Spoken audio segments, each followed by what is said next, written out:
Selamat malam. Assalamualaikum warahmatullahi wabarakatuh.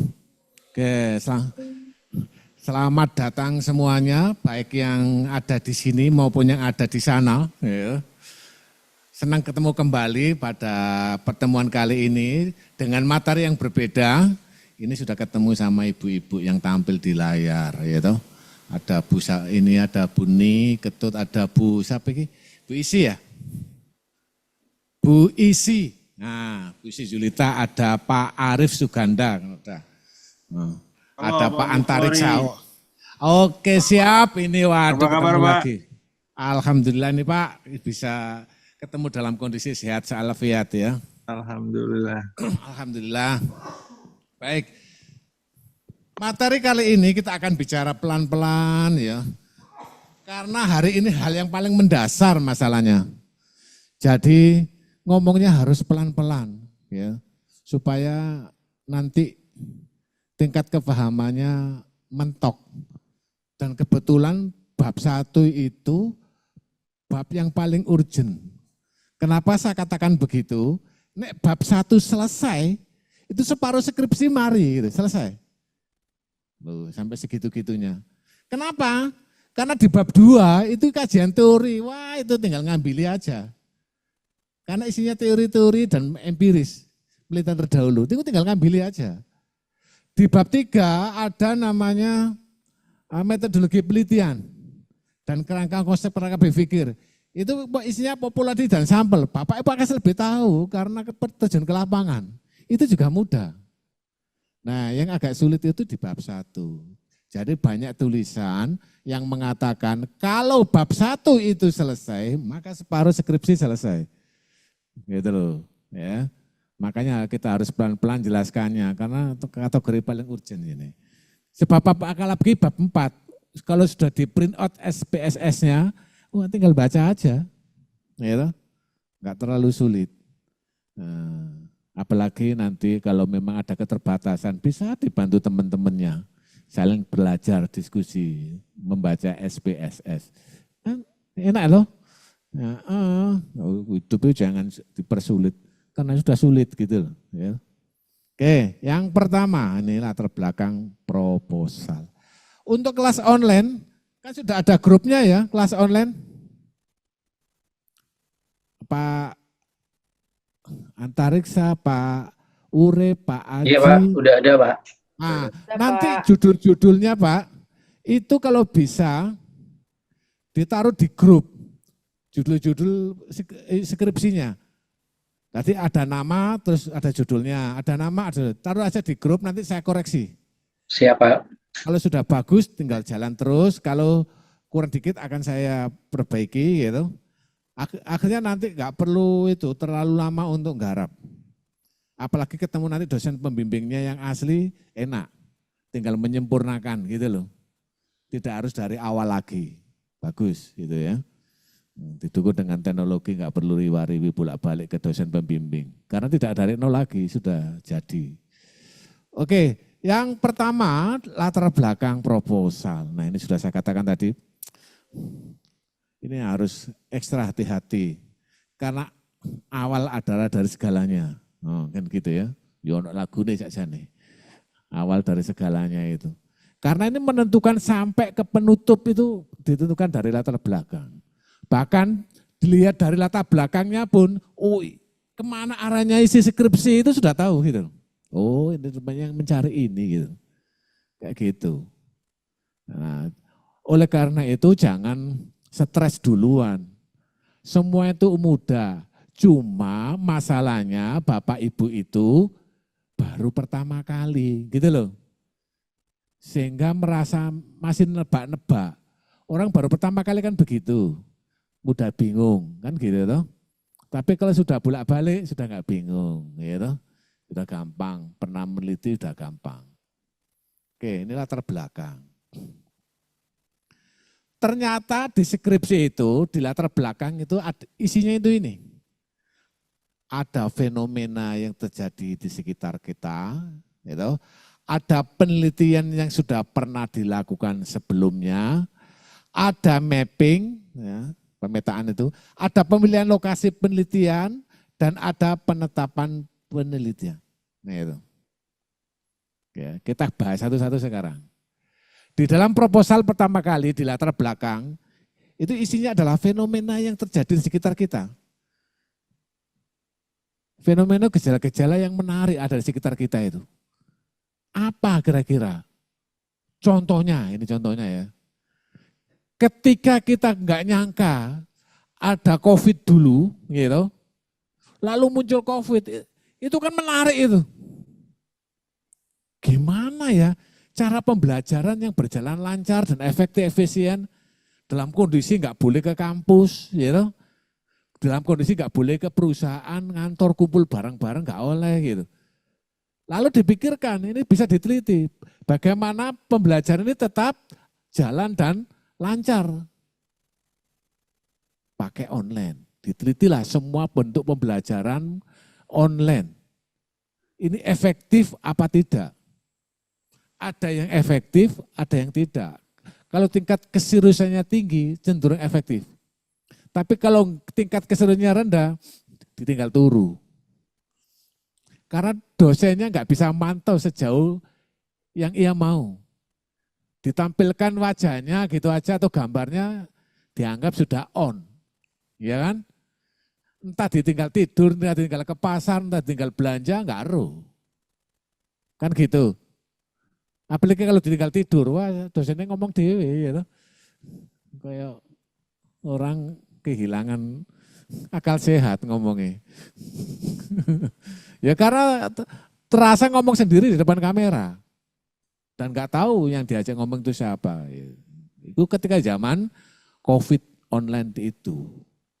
Diteliti terus, ternyata masalahnya bukan hanya sekedar tingkat keseriusan para peserta, tetapi juga karena media. Kencengnya sinyal itu mempengaruhi ternyata. Sehingga nggak putus-putus. Kan gitu. Ada yang di pedalaman sana, ya, sinyalnya hilang. Hidup hilang lagi, kan terganggu. Nah, ketiga-efektifan itu ternyata bisa diteliti gitu. Menarik ini. Gitu. Tanpa harus datang ke tempat perkuliahan, tapi bisa menempuh ilmu terus. Gitu. Kayak gini. Itu salah satunya. Ternyata bukan hanya tingkat minat yang serius, tetapi juga sinyal itu juga menentukan. Gitu. Kalau pulsa wajib. Gitu. Kalau nggak ada bahaya itu. Dan perangkat peranti-peranti yang lainnya yang memungkinkan. Lewat HP sama lewat laptop aja beda loh. Gitu. Walaupun sama-sama barang elektronik. Beda rasanya. Ya. Apalagi lewat TV besar seperti ini. Oke, itu adalah fenomena yang terjadi di sekitar kita. Kalau bisa terbaru, kalau bisa, ya, menariknya itu. Supaya daya tariknya itu tinggi. Kalau itu bukan terbaru, rata-rata orang ngomong apa? Lihat skripsi. Ya, judulnya wis tahu ini, kan gitu tuh. Kata wis tahu itu atau sudah pernah itu menurunkan rasa ketertarikan. Gitu. Tetapi kalau masih baru, wah ini masih fresh, ini menarik, ini apa ini isinya ini. Dibaca sampai selesai. Bahkan bisa jadi tingkat kemanfaatannya tinggi. Iya toh? Bahkan punya dampak multiplier pada yang lainnya. Ya, siapa nyangka kita sekarang bisa kuliah sebanyak ini. Kalau enggak dari waktu COVID itu online. Ya toh? Karena terpaksa nggak bisa keluar, akhirnya online semua. Dan ternyata menjadi peluang bisnis juga. Kan nggak nyangka itu. Nggak perlu ke Malang. Lancar bisnisnya. Gitu. Oke. Pada bagi ini dapat menjabarkan isu atau masalah yang ada di sekitar kita. Yang kita titik. Ingat, masalah itu banyak di sekitar kita. Hanya saja yang diteliti itu hanya masalah tertentu. Gak semua masalah bisa diteliti loh. Gitu. Masalah apa saja yang bisa diteliti, nanti ada slide-nya di belakang. Salah satunya adalah adanya gap. Salah satunya. Gitu. Nah, Ini yang pernah diteliti, oh sorry. Tadi. Sorry ya. Nih, penelitian sudah pernah dilakukan sebelumnya dan ada gap di sana antara si A dengan si B. Kok nggak sama yo? Variabel foto tapi nggak sama loh hasilnya. Kan menarik itu. Ada apa ini? Nah, kalian bisa menindaklanjuti gap itu. Karena masalah itu sesungguhnya adalah tingkat kesenjangan antara kenyataan dengan harapan. Dan itu menarik untuk diteliti. Bahkan ada penelitian yang sama, variabelnya sama, tempatnya perusahaannya sama, hanya waktu yang berbeda. Selisih 1 tahun, hasilnya berbeda loh. Gitu. Kok bisa begitu ya? Iya. Ada faktor-faktor yang lainnya yang diperhitungkan, bahkan menentukan penelitian itu. Bisa jadi. Ganti karyawan saja kan kadang-kadang ganti pilihan. Ya toh? Apa yang diisi di kuesioner itu bisa jadi nggak sama, ganti karyawan itu. Ganti posisi juga begitu. Jadi sangat mempengaruhi loh ya, kayak gitu itu. Maka bila hasilnya tidak sama, wajar-wajar saja. Kita nggak perlu terkagum-kagum, itu nggak perlu. Tinggal kita jelaskan saja nanti di lapangan. Ini pernah dilakukan. Nanti walaupun nanti miliknya bapak ibu judulnya sama, nggak apa-apa. Tapi robiknya berbeda. Itu perusahaannya berbeda. Bahkan bisa jadi dengan penelitian yang lain waktunya berbeda. Kayak gitu. Ya, jadi nggak usah berkecil hati. Duh. Terus yang ketiga mapping. Gitu. Ini mapping. Pada bagian ini peneliti dibentuk dengan cara menguraikan kegiatan bagian penelitian kita seperti variabel, indikator, dan seterusnya. Termasuk paradigma. Pertama variabel, tadi sudah saya jelaskan. Sebanyak apapun variabel yang Bapak Ibu peliti nanti itu, jangan was-was dalam hatinya, waduh Pak ini kan sudah pernah, enggak apa-apa. Bisa jadi tingkat kemanfaatannya masih terus berlanjut. Bapak melakukan replikan itu, meneruskan penelitian terdahulu itu enggak apa-apa. Kan menarik.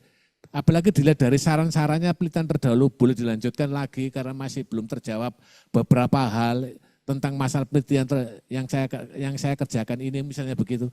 Boleh dilanjutkan. Itu tambah menarik, bahkan menyempurnakan. Ya. Maka itu nggak perlu was-was Pak bagaimana penelitian saya kok judulnya sama, nggak apa-apa. Ya. Terus indikator variabel bisa jadi berbeda walaupun variabelnya sama. Ada yang mengambil dari Kotler, ada yang mengambil dari William, ada yang mengambil dari Sugiono, ada yang mengambil, kan beda. Dan uniknya lagi, setiap indikator tidak harus diambil semuanya. Disesuaikan dengan kondisi indikatornya. Diambil sebagian saja boleh. Karena indikator yang lainnya enggak ada. Jadi diambil yang sesuai aja di lapangan.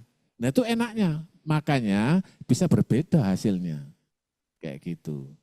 Jadi setiap variabel itu ada indikator-indikatornya. Hanya saja juga tidak semua variabel itu bisa dilihat kasat mata.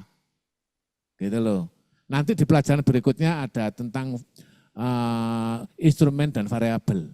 Di pelajaran berikutnya. Di mana ada variabel yang kategori afirmatif, ada yang normatif. Ngono barang istilahnya. Yang sulit itu variabel yang nggak bisa kelihatan. Tapi teliti. Contohnya kesabaran. Ya apa bentuknya kesabaran? Enggak kelihatan. Tapi bisa diteliti, bisa. Jujuran, apa ketok kejujuran? Enggak kelihatan. Tapi bisa diteliti. Nah, ada lagi keadilan, misalnya begitu. Enggak bisa diteliti, itu enggak kelihatan tapi enggak bisa diteliti. Minat, banyak ekonomi itu meneliti variabel minat. Kelihatan minat, enggak kelihatan, itu masih dalam hati dan belum bisa membuat keputusan, masih minat. Berminat kok kalian semuanya? Berminat, beli, belum tentu. Itu bisa diteliti, walaupun tingkat kesulitan tersendiri. Kayak gitu. Nanti di pelajaran berikutnya akan saya jelaskan. Ya. Mapping. Termasuk paradigma penelitian. Ini kerangka pemodelan dari penelitian. Nah, di penelitian itu bisa disederhanakan dengan model-model yang ada di statistik, di matematik itu bisa disederhanakan lebih ringkas.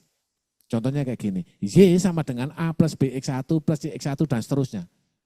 Bapak orang misalnya membuat suatu keputusan pembelian, itu banyak variabel yang mempengaruhinya.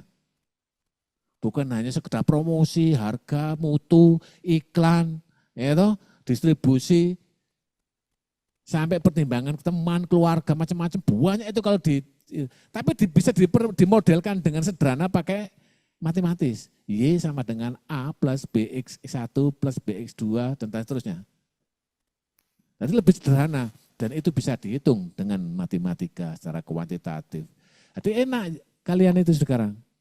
Apalagi softwarenya sudah merajalela di internet. Ya. Ada bisa satu aja, yang lainnya bisa ketularan itu, bisa diajari. Gampang. Ya. Itu ilmu statistik. Terus jenis penelitian, iya nanti ada kuantitatif, ada kualitatif. Selama ini Pak Bukhori menyarankan yang pakai kuantitatif. Bukan berarti kualitatif enggak boleh, boleh. Ya. Berdasarkan pengalaman, kuantitatif jauh lebih cepat selesai daripada kualitatif. Tapi kalau Bapak Ibu penasaran, silakan saja, enggak apa-apa gitu. Karena kualitatif itu menuntut kedalaman, sampai benar-benar masalah itu terungkap sampai ke akar-akarnya, sampai benar enggak bisa menjawab itu responden atau informan, istilahnya informan. Tetapi kalau kuantitatif, gampang. Ada kuesioner, sudah diisi, tinggal masukkan ke program aplikasinya, SPS-nya, selesai itu tinggal baca. Gitu. Itu saran. Nah, tapi kalau kepingin tetap kualitatif, ya silakan. Gak apa-apa, gak ada paksaan lo ya. Gitu. Nah, mengingat juga kelas Bapak Ibu ini kelas orang spesial. Kerja baru kuliah, itu kan spesial. Artinya enggak waktu banyak yang ia miliki. Apalagi sudah bekerja, wis kerja, kuliah, berkeluarga, tambah akeh itu. Itu sudah menuntut kesibukan tersendiri. Maka saya sarankan yang praktis-praktis saja. Kalau ingin meneliti sangat ideal, boleh. Nanti setelah kuliah. Kuliah itu kan dibatasi. 7 tahun aja sudah di DU, ya kan? Gitu. Jadi jangan sampai lama-lama kuliah. Ya, jangan sampai kerasan. Terlalu lama di kampus. Oke. Populasi dan sampel, iya. Ini juga bisa beda. Satunya peneliti mengambil 100, satunya peneliti mengambil 200, padahal objeknya sama. Itu menghasilkan sesuatu yang berbeda tingkat akurasinya. Semakin mendekati populasi, semakin bagus penelitian itu. Satunya ngambil sampel, satunya penelitian populasi, semuanya diteliti. Beda nanti hasilnya. Bagusan yang penelitian populasi, bila ini tidak terlalu banyak. Tapi kalau terlalu banyak ada kecenderungan bias, meneliti sak Malang, cenderung bias. Apalagi meneliti sak Indonesia, penelitian sensus, kemarin tapi suwe ngono loh. Udah tahu sak Indonesia, gitu loh. Sementara dengan penggunaan sampel, nggak perlu semuanya bisa dilakukan. Asal teknik pengambilan sampelnya dilakukan dengan benar. Itu banyak. Nah, nanti ada lagi pelajaran tentang itu di pertemuan berikutnya. Populasi dan sampel. Nanti saya jelaskan di pelajaran berikutnya. Lalu pemilihan lokasi. Nah, ini yang bikin lucu itu di sini. Banyak yang menarik saya baca. Hasil karya skripsinya mahasiswa. Jujur aja ya. Jadi kalau Bapak Ibu nanti meneliti objek penelitiannya berkaitan dengan lokasi yang diteliti, itu objek penelitiannya, itu berilah alasan kenapa peneliti melakukan penelitian ada di objek tersebut, di tempat tersebut, itu jawabannya harus objektif, apa adanya. Jangan dijawab, bapakku kerja nang kono ya Pak. Jangan. Pacarku kerja di situ Pak, sehingga saya senang meneliti di situ. Atau saya pernah PKL di situ ya Pak. Itu semua jawabannya bersifat subjektif. Nah yang dituntut dalam skripsi itu jawaban objektif. Gitu ya. Iya, walaupun kenyataannya memang keluargamu kerja di situ, pacarmu kerja di situ, ya. Tapi ojo ngomong kayak ngono. Ya jangan ditulis kayak gitu ya. Nah, kurang tepat gitu. Tulislah yang secara objektif. Walaupun prosesnya pertama kali memang punya keluarga yang kerja di situ. Itu hanya bonus supaya birokrasi penelitiannya enggak bertele-tele. Ngono lho. Gitu. Kadang boleh enggak saya meneliti di sini Pak? Misalnya gitu. Boleh, silakan. Nah, itu bisa nyusul tuh surat pengantar penelitiannya. Kayak gitu. Tapi kalau melakukan dengan yang nggak kenal sama sekali, itu bisa nyodorkan surat pengantar penelitian, izin penelitian loh. Sampai segitu-gitu birokrasinya di perusahaan. Jadi nggak sembarang bisa nembus langsung ke perusahaan. Syukur-syukur ini kan rata-rata sudah bekerja. Bisa meneliti di tempatnya masing-masing. Enak. Tapi walaupun begitu, jangan disebutkan di latar belakang itu berkaitan dengan pemilihan lokasi penelitian. Kenapa meneliti perusahaan di situ? Karena saya kerja di situ Pak, jangan.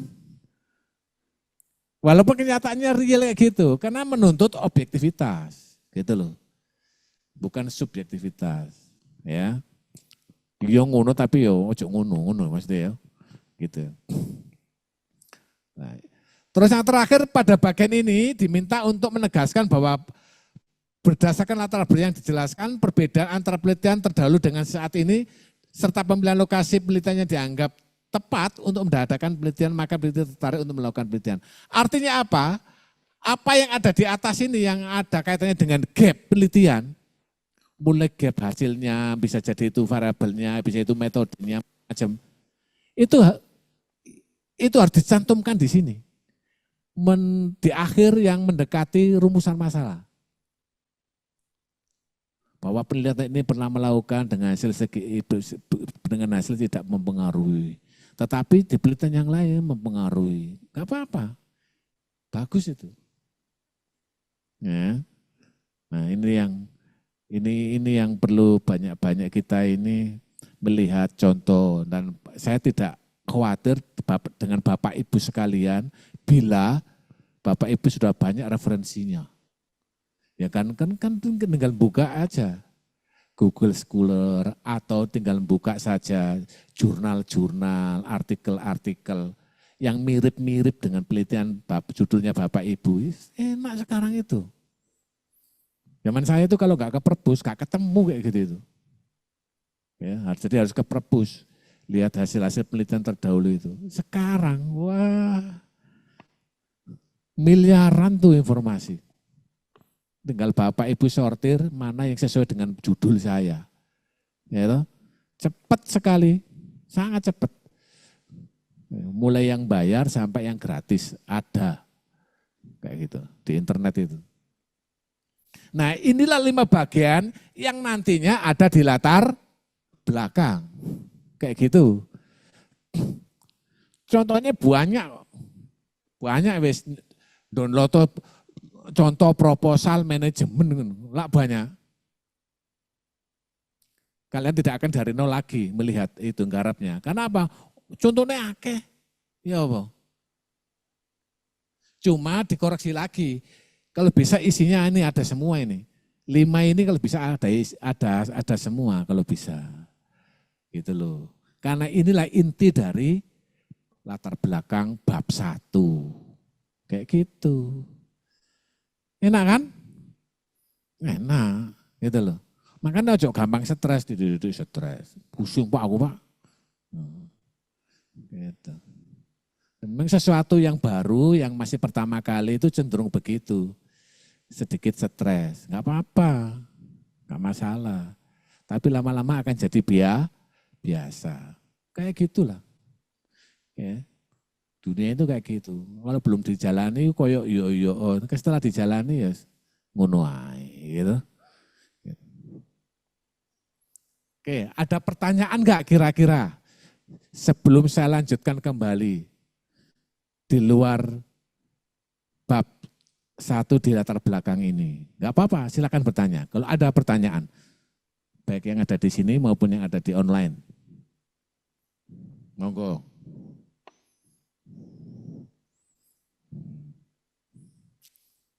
Pokoknya sampai benar-benar paham. Enak wis. Gitu. Pak Bukhori, sorry izin bertanya. Oke, silakan Pak. Pak, untuk yang pemilihan lokasi penelitian itu harus dimasukkan secara spesifik atau memang secara global aja, Pak? Berkaitan dengan tempat lokasi harus spesifik Pak, harus jelas. Oh, Bahkan lebih spesifik lagi juga harus dicantumkan. Misalnya akan meneliti perusahaan susu Indomilk gitu. Dijelaskan Pak ini perusahaannya. Tetapi dia karena karyawannya terlalu banyak gitu, terus ingin fokus di divisi tertentu penelitiannya, yang muncul masalah itu, wah kelihatannya masalah ini lebih menarik lagi kalau saya khusus di divisi marketing aja. Boleh Pak, boleh. Bahkan di keterbatasan masalah itu di batasan masalah itu ditulis, hanya meneliti di divisi ini. Boleh Pak. Asalkan jumlah respondennya kalau kuantitatif minimal 30, minimal itu. Kalau biasa di atas 30. Jadi harus spesifik disebutkan. Meneliti semuanya saat perusahaan juga boleh. Walaupun karyawannya ribuan, kayak nanggone rokok, gudang garam gitu ya. Untuk Kudus, Jarum Super, ya. Kediri. Itu enggak apa-apa, ikut ribuan itu karyawannya. Tapi nanti tentu ngambilnya secara sampel saja. Karena sudah terlalu banyak. Tapi tetap disebutkan secara spesifik. Enggak apa-apa. Boleh-boleh saja. Hanya untuk mempermudah peneliti dalam nanti pengambilan data. Gitu Pak. ya, Pak Apa Bukhori. rencananya meneliti di perusahaan Bapak aja ya? Iya, di grup sih, perusahaan grup, Pak. Nah, good, bagus Pak, wes enak berarti. Artinya birokrasinya insya Allah nggak ada, nggak berlebihan menyulitkan peneliti gitu loh, karena orang dalam masalahnya, gitu.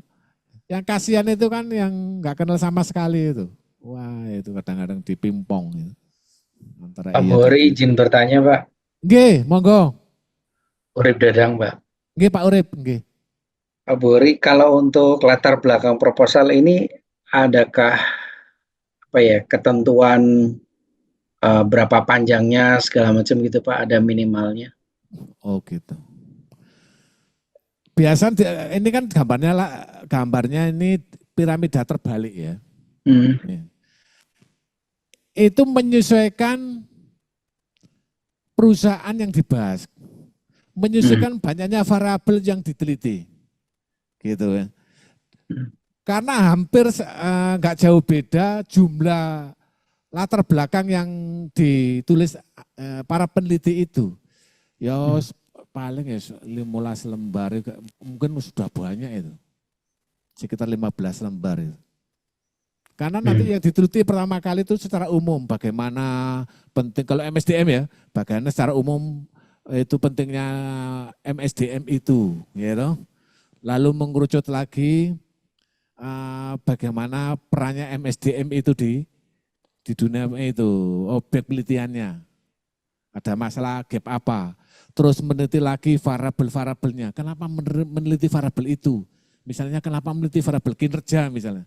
Itu harus diurai lagi Pak, panjang lebar. Di samping memasukkan teori, tapi jangan banyak-banyak. Karena teori itu ada tempatnya sendiri. Di bab 2, kajian teori. Jadi di bab 1 itu cuma ya 1 atau 2 aja teori. Ya, untuk mendukung adanya penelitian tersebut dan hasil penelitian gap yang terjadi di dalam dunia itu realnya. Jadi 15 lembar insya Allah cukup lah Pak. Gitu. Baik, Pak. Terima kasih, Pak. Ya, kurang lebih segitulah Pak. Iya, Pak. Terima kasih. Ya. Santai Pak Urip, nanti saya bantu. Siap, Pak Bori. Terima kasih. Karena iya, ya kan enggak, terutama di statistiknya. Nah, nanti bisa semua yang ada di sini juga. Ya, kalau kepingin tahu dibantu orang yang tepat, saya akan sarankan ke orang tertentu. Bila ada kesulitan, tetap saya bantu, gitu. Nah, supaya yang sulit menjadi mudah, ngono loh. Stres itu gak dilarang masalahnya. Gitu. Kalau dilanjutkan, stres itu menyiksa. Walaupun bentuknya stres itu enggak ada, enggak kelihatan, tapi menyiksa. Betul enggak? Betul. Oke. Kayak gitu Pak. Oke, ada lagi enggak kira-kira? Yang di sini boleh loh tanya. Di samping yang di online. Pokoknya jangan pendam sendiri masalahmu. Benar. Katakan, wes apa kesulitanmu, ngomong. Biasanya saya tanya anak-anak itu, di sisi mana kamu mengalami kesulitan? Biasanya begitu. Biar terurai gitu loh. Ojo menengahi yo. Ya. Menengahi susu terpenuh meledak. Ya wis gak karuan stresnya medeni iku. Kan gitu. Jadi apapun kenyataannya, ini kan ilmu kelihatan, bukan ilmu supernatural, jin, setan, iblis, enggak. Ya, ini ilmu kelihatan yang bisa dipelajari. Apa mana contohnya akeh lho, kan tambah enak. Konco-koncone ya ono sing iso iki, nah bantu, ono sing iso ini, bantu. Kelebihannya kan masing-masing. Enggak apa-apa. Apalagi variabelnya sama, bisa jadi teorinya sama. Bisa tukar-tukaran teori itu bisa. Apalagi teori itu nggak boleh dikurangi dan ditambahi sesuai dengan aslinya, kan gitu. Justru nggak boleh kalau dikurangi ditambahi. Akan merubah makna bisa jadi. Kayak gitu. Ya. Nah, minggu depan Bapak Ibu sekalian, kalau bisa bab 1 wis mari sudah selesai. Ngono.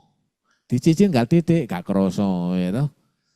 Nanti ketika akhir perkuliahan selesai, lu kok wis mari karena dicicil tadi itu loh.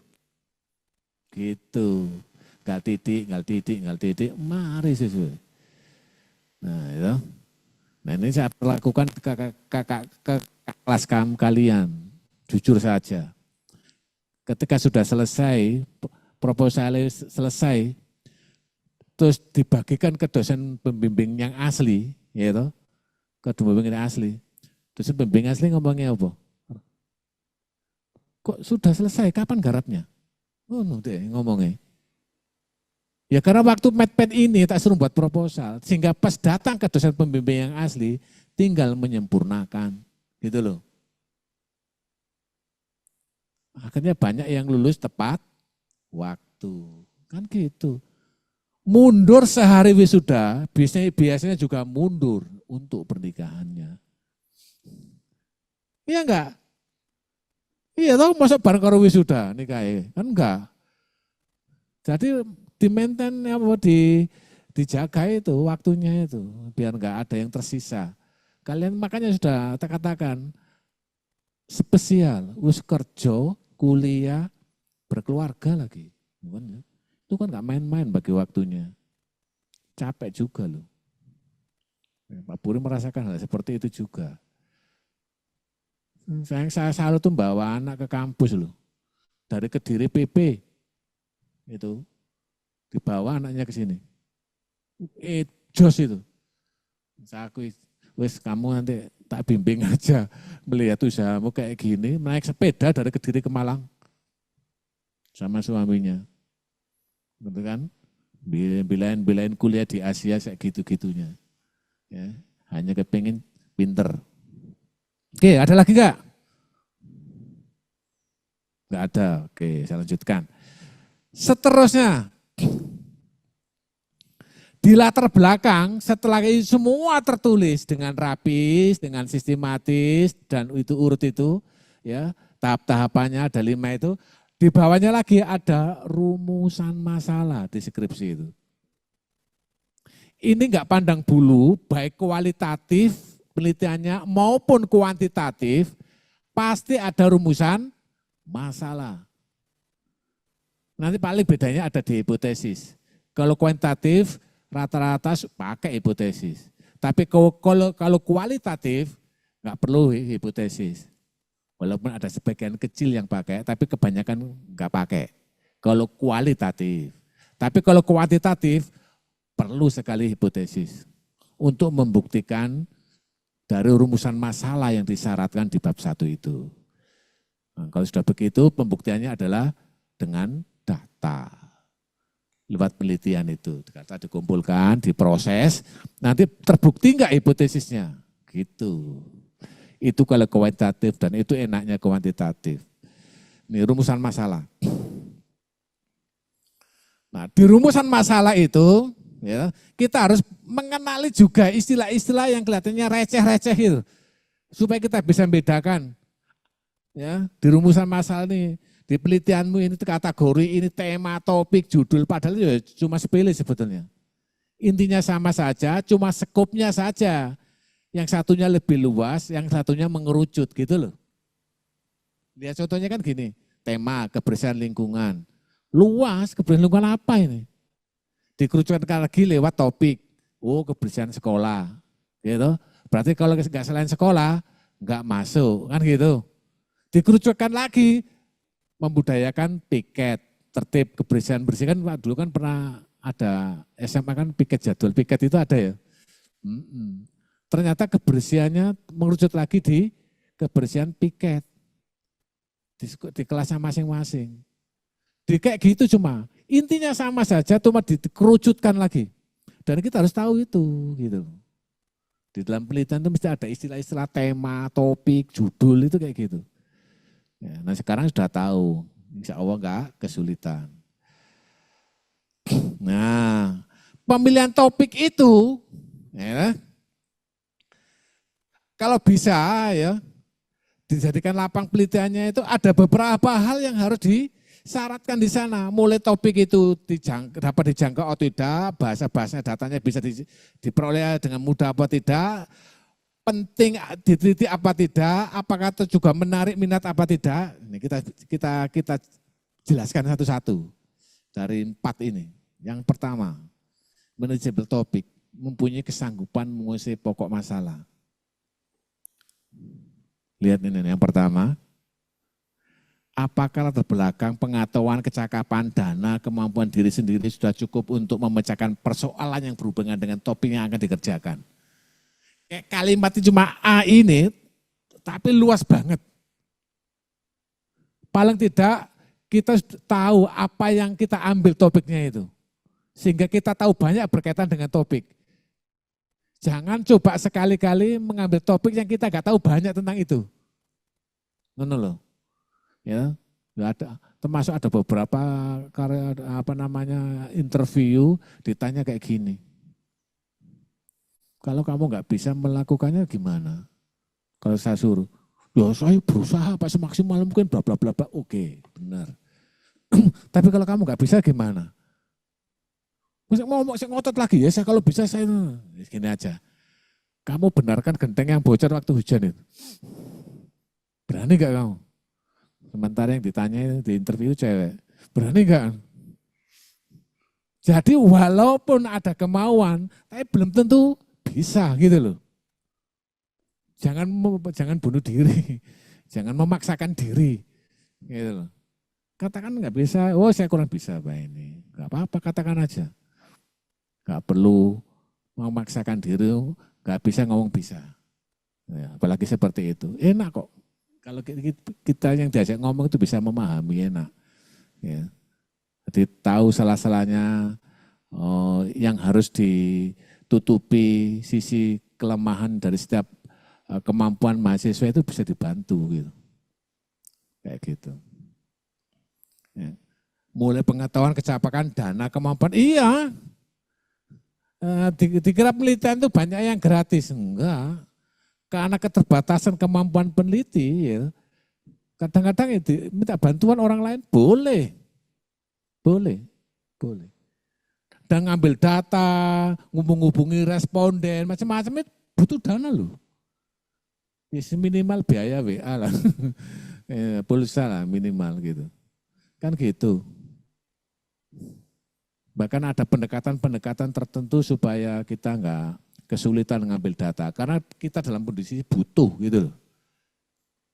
Kita kan nggak bisa mencak-mencak, apalagi petentang-petenteng, seperti atasan ke bawahnya, nggak bisa begitu. Kadang-kadang yang kita dekati itu bukan atasan, bukan bawahan, tapi orang lain. Kita nggak tahu menahu siapa dia. Lalu pendekatannya kita harus menyesuaikan sesopan mungkin, serahma mungkin, gitu. Supaya kehadiran kita dalam mengambil data itu diterima.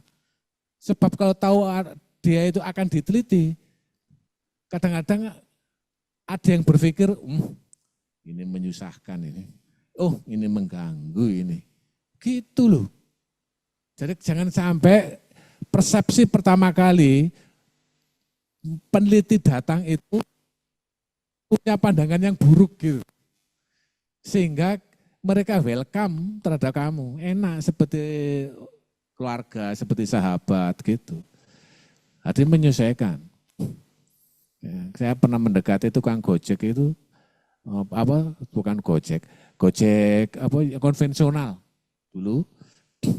Ketika datang dari kampus masih pakaian rapi, ya dinas kayak bagus gitu ya. Dia cenderung menghindar saya dekati.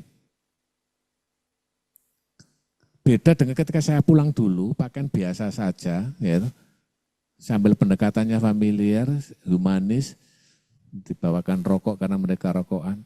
Beda, tanggapannya beda. Ternyata pendekatan itu sangat ampuh kalau pintar mendekatinya. Iya, belum ditanya aja, wis, Pak mau apa? Mau tanya apa? Ditanya saat itu jawabannya banyak. Bahkan yang nggak diperlukan kadang dikeluarkan semua apa itu jawabannya itu. Ya karena kayak gitu itu. Karena merasa dia menganggap bukan orang lain. Gitu, orang sendiri. Dari si penampilan aja sudah berbeda. Apalagi dari nanti interaksinya. Jadi ada teknik-teknik dalam pengambilan data. Yang sopan ya. Yang ramah terutama ke perusahaannya orang lain. Kalau perusahaan sendiri kan sudah banyak kenal, mungkin nggak terlalu sulit. Tetapi kalau ke perusahaan yang lain, kamu belum tahu siapa di dalamnya, berapa yang sopan benar. Ya, pakai unggah ramah, nuwun sewu, gampangannya begitulah. Ya, biar kamu bisa diterima. Karena kamu yang butuh dalam pengambilan data. Ya. Apakah waktu dana tenaga telah diperkirakan dengan masak-masak dan mencukupi? Iya, itu penting juga. Karena itu dibatasi, danamu terbatas, waktumu terbatas, tenagamu terbatas, ya enggak? Apa bisa dipakai non-stop dalam penelitian? Kadang-kadang enggak. Kan gitu. Apalagi dan yang menyangkut, sorry ya, uangnya miliaran itu ada. Penelitian yang menyangkut uang miliaran itu ada. Benar. Iso sugindodo ya. Kalau tahu cara melakukannya, termasuk administrasinya, melaporkannya itu bisa mendapatkan gitu. Bahkan itu ditawarkan oleh pemerintah. Apakah topik tersebut dapat memperoleh konsultan atau bimbing dengan mudah? Nah nanti karena Bapak Ibu ini sudah otomatis mahasiswa maka akan bertemu dengan pembimbingnya masing-masing. Tentu enggak selamanya memaksakan diri pembimbing kayak Pak Bukti kabeh, gak iso. Karena setiap orang punya karakteristik unik-unik. Ya ono sing humanis ya toh, ono sing serius, ono sing sedang-sedang saja. Ya. Jadi enggak sama, tetapi ingat semua dosen pembimbing mempunyai sama, mengantarkan Bapak Ibu menyelesaikan skripsi. Bapak Ibu menikmati karakteristik dosennya masing-masing. Gitu ya. Ya, itu juga masalahnya. menginginkan tidak sesuai dengan kenyataan itu kan masalah. Ya, nggak apa-apa, semua mendukung kok. Dosen di Asia ini welcome pokoknya. Apakah tak ada hambatan dari pihak-pihak lain atau berkenaan dengan topik tersebut? Nah, bukan hanya hambatan penelitian, topiknya juga berbenturan dengan yang lainnya enggak. Jangan-jangan menyinggung masyarakat tertentu, yaitu jangan-jangan topik ini enggak cocok dilakukan di daerah tertentu, etnis tertentu, ada kayak gitu itu, harus dipikirkan. Gitu. Saya mohon maaf, itu daerah-daerah yang penduduknya maaf ya, akeh pengemis sih. Ya enggak? Pernah dengar enggak itu?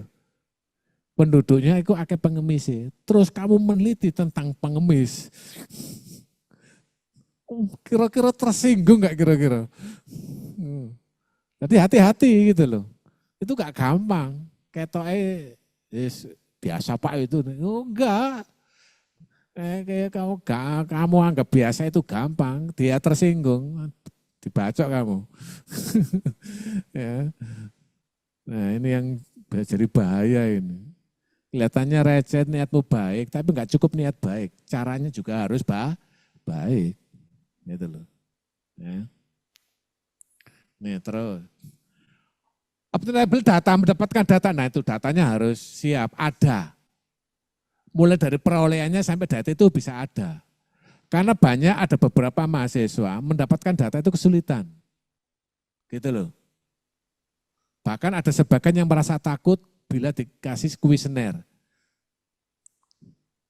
Takut mengisi apa adanya. Terancam posisinya. Kan gitu. Takut ngomongin jelek di kuesioner itu. Jawab aja tidak setuju atau sangat tidak setuju. Itu ketakutan. Merasa posisinya dalam pekerjaan terancam. Gitu loh. Maka dari itu nanti kuesionernya enggak dikasih nama enggak apa-apa. Supaya enggak merasa terancam yang isi. Enggak apa-apa, boleh. Gitu. Sebab kalau ada jawaban yang enggak enak, terus ditelusuri sama HRD-nya, ketahuan, wah bisa dipecat itu kadang-kadang. Gitu. Ya kayak gitu, enggak terima. Masalah, tinggal open mind apa tidak, bersifat terbuka apa tidak. Masukan yang agak kurang bagus itu kan enggak selamanya jelek, ya toh? Bisa jadi untuk diperbaiki. Kelemahan orang lain yang bisa membaca itu kan bagus. Oh Pak Bukur itu kurang begini. Bagus itu. Dikritik kayak gitu tuh bagus. Oh Pak si A itu begini, Bu si ini apa-apa. Gitu tuh. Menginginkan sesuai dengan yang dia inginkan itu kan gak gampang. Tampil perfeksionis itu kan gak gampang. Kan gitu. Dan itu nanti ada di lapangan. Jadi nanti kuesionermu walaupun ada nama, tulisan biodata nama, nggak diisi, nggak masalah. Ya. Sepenting terisi kuesionernya. Kayak gitu. Jumlahnya berapa pas sesuai dengan yang diinginkan peneliti. Nih. Yang ketiga, significant of topic, maksud dan berarti. Dapatkah pembahasan topik tersebut memberikan sumbangan yang cukup berarti bagi perkembangan ilmu pengetahuan yang ada? Bisa jadi penelitian kita itu banyak manfaatnya. Gitu loh. Yang dulunya kita nggak tahu, jadi tahu dari hasil penelitian yang kita lakukan.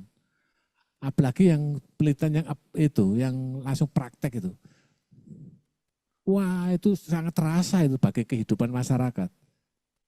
Ya. Nah kita ini jujur saja, ya mungkin banyak faktornya, meneliti itu males, sorry ya. Mungkin belum dalam taraf budayanya, meneliti itu males, benar. Karena memang perlu banyak pengorbanan tadi itu. Gitu. Tadinya dipikirkan itu opo sih aja nih, gitu ya. Kayak gitu. Padahal kenyataannya nggak begitu, banyak pengetahuan yang kita itu. Yang berkembang gara-gara hasil dari skripsinya mahasiswa, bahkan ada yang dipatenkan, itu ada, itu banyak itu. Bahkan diambil di perusahaan, wis tak beli skripsimu. Itu banyak kayak gitu itu. yang luar biasa gitu. Nah kita itu mungkin nggak sejauh itu mungkin, cukup penelitian kita ini mereplikan penelitian yang sudah lama, sama dengan penelitian, tinggal kita teruskan saja gitu loh ya. Nggak perlu terlalu dalam daki-daki ya, asalkan selesai lah sudah. Kita mencari apa sih sebetulnya ya, pengungu sudah kerja ya, tinggal menekuni pekerjaannya saja. Ditambah lagi nanti ada ilmu baru dari Asia, ya. Mulai ilmu akademik sampai ilmu seminar, gak apa-apa, tambah bagus. Ya, untuk semakin mumpuni jadi seorang karyawan.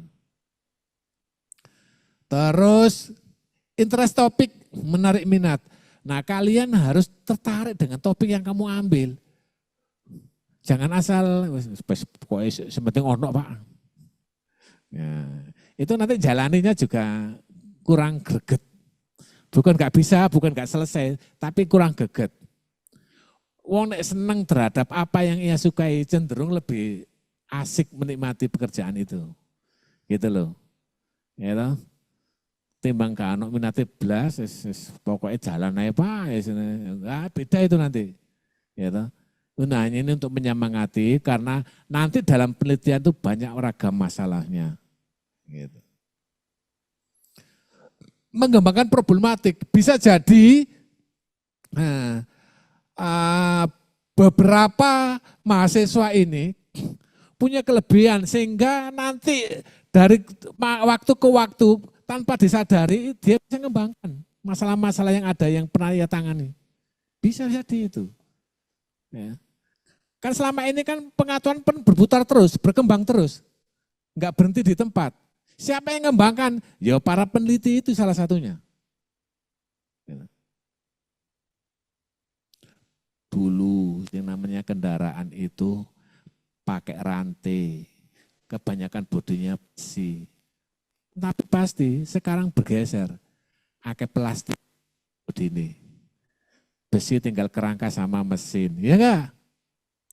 Dulu rantainya sudah masih juga pakai besi, sekarang pakai bel, karet sekarang. Ya, dulu masih ada pembakaran sisa mesinnya. Sekarang wis enggak ono, pakai listrik. Terus berjalan penyempurnaan itu terus ada. Itu dari mana? Penelitian. Di lab itu dicoba terus sampai menemukan hal baru. Nah, kita kan nggak menyadari tentang itu tuh. Bahkan yang dulu katanya mustahil sekarang sudah nggak mustahil lagi. Mereka buka laptop, Karim nekan hologramnya, ya. Sudah nggak nekan benda fisik lagi. Oke, membaca jelas. Ini gambarannya tentang gap tadi itu latar belakang sudah ini. Nah ini bedanya antara masalah dengan rumusan masalah. Kalau rumusan masalah itu pernyataannya ditulis dengan kalimat tanya atau pernyataan saja boleh. Dua-duanya boleh. Tapi dipilih salah satu, jangan dua-duanya ada. Jadi diawali dengan kalimat tanya atau pertanyaan atau dengan pernyataan. Itu sama-sama boleh. Gitu. Nah, saya membaca beberapa buku itu diperbolehkan. Bahkan ada beberapa jurnal juga diperbolehkan. Gitu. Tidak harus kalimat tanya, pernyataan juga boleh. Itu kalau rumusan masalah. Ya. Ada yang deskriptif, ada yang tidak deskriptif, sifatnya inferensial. Nah, yang deskriptif ini biasanya nggak perlu hipotesis ini, nggak perlu. Nah, yang sifatnya inferensial, yang berbau statistik, itu pakai hipotesis. Nah kita lihat nanti jenis-jenis dari hipotesis, penelitian itu. Nanti kita lihat, ini macam-macam masalahnya. Yang deskriptif misalnya nih, ini contoh masalah deskriptif yang digunakan dalam model penelitian variabel tunggal. Dari variabelnya situ, enggak satu atau enggak dua atau tiga dan seterusnya, cuma satu. Ini contohnya, langsung ke contoh ya. Bagaimana sikap masyarakat terhadap kehadiran hipermarket di kota kabupaten yang saudara tinggali? Setuju enggak?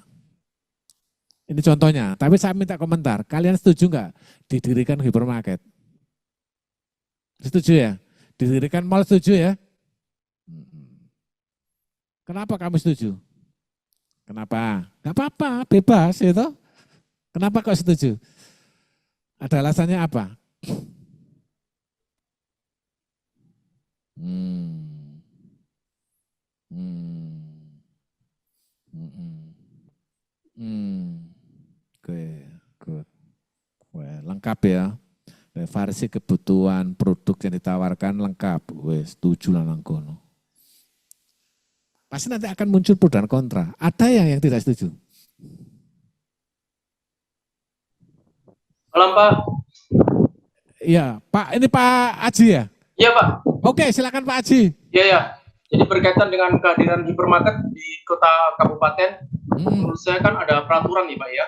Ya, betul Pak. Jadi kalau sepanjang itu sesuai dengan peraturan di kota kabupaten tersebut, berapa radius jarak dari pasar tradisional dan lain-lain itu sudah. Terus kemudian juga soal kemacetan, soal lalu lintas itu sudah terakomodasi dengan kehadiran hipermarket di situ, sudah koordinasi dengan Pemkot, segala izin sudah sesuai. Menurut saya maka diperbolehkan Pak.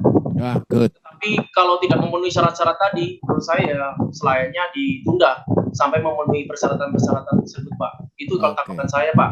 Terus ada beberapa lagi Pak yang saya ingin beropini dan tanyakan Pak. Oke.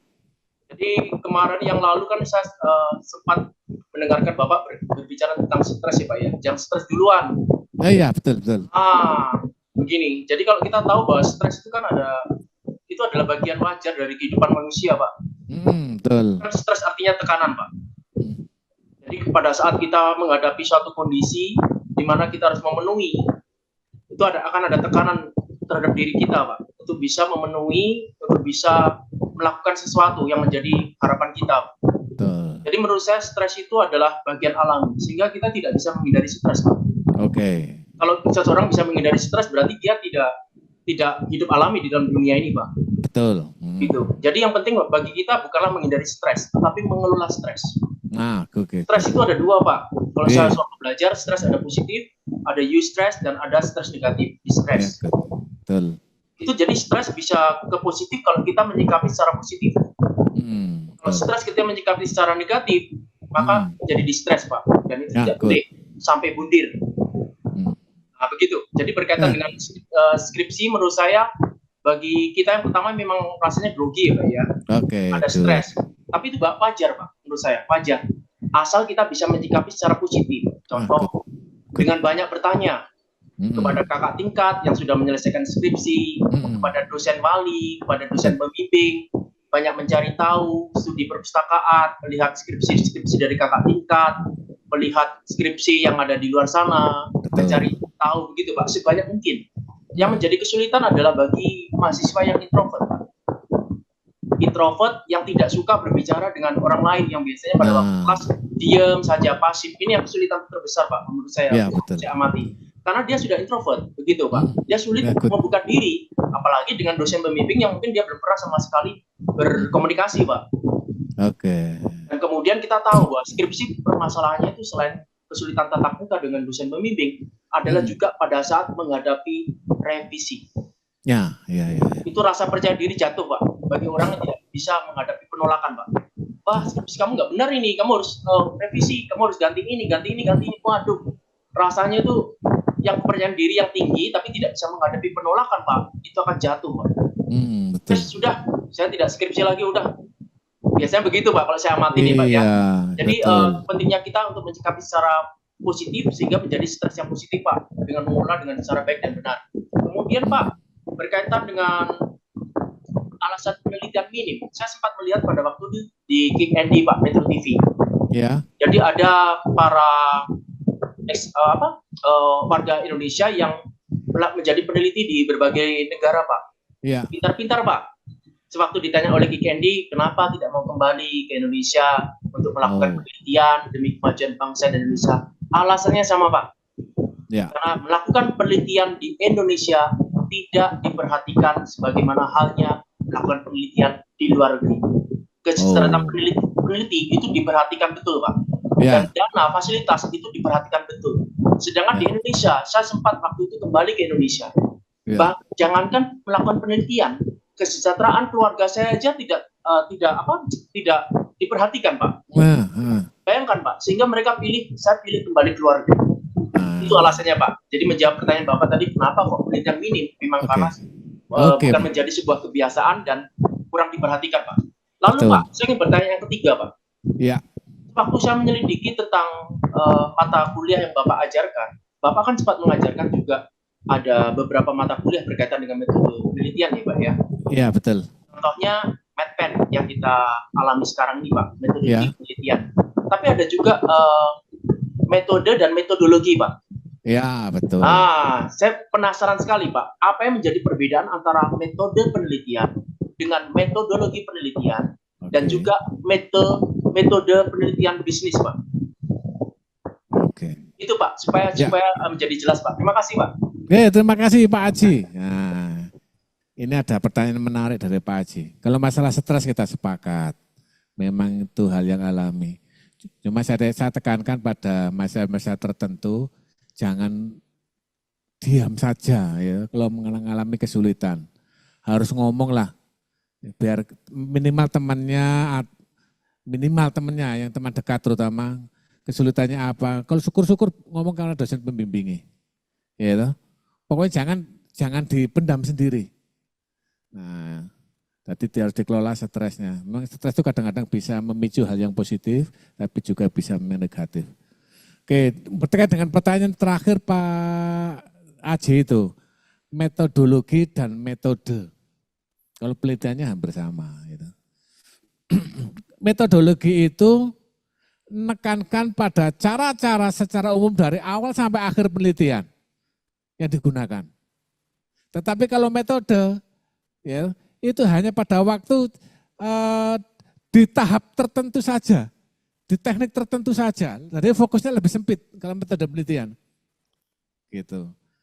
Nah, kalau metodologi itu lebih pada semua cara yang dipakai dalam penelitian.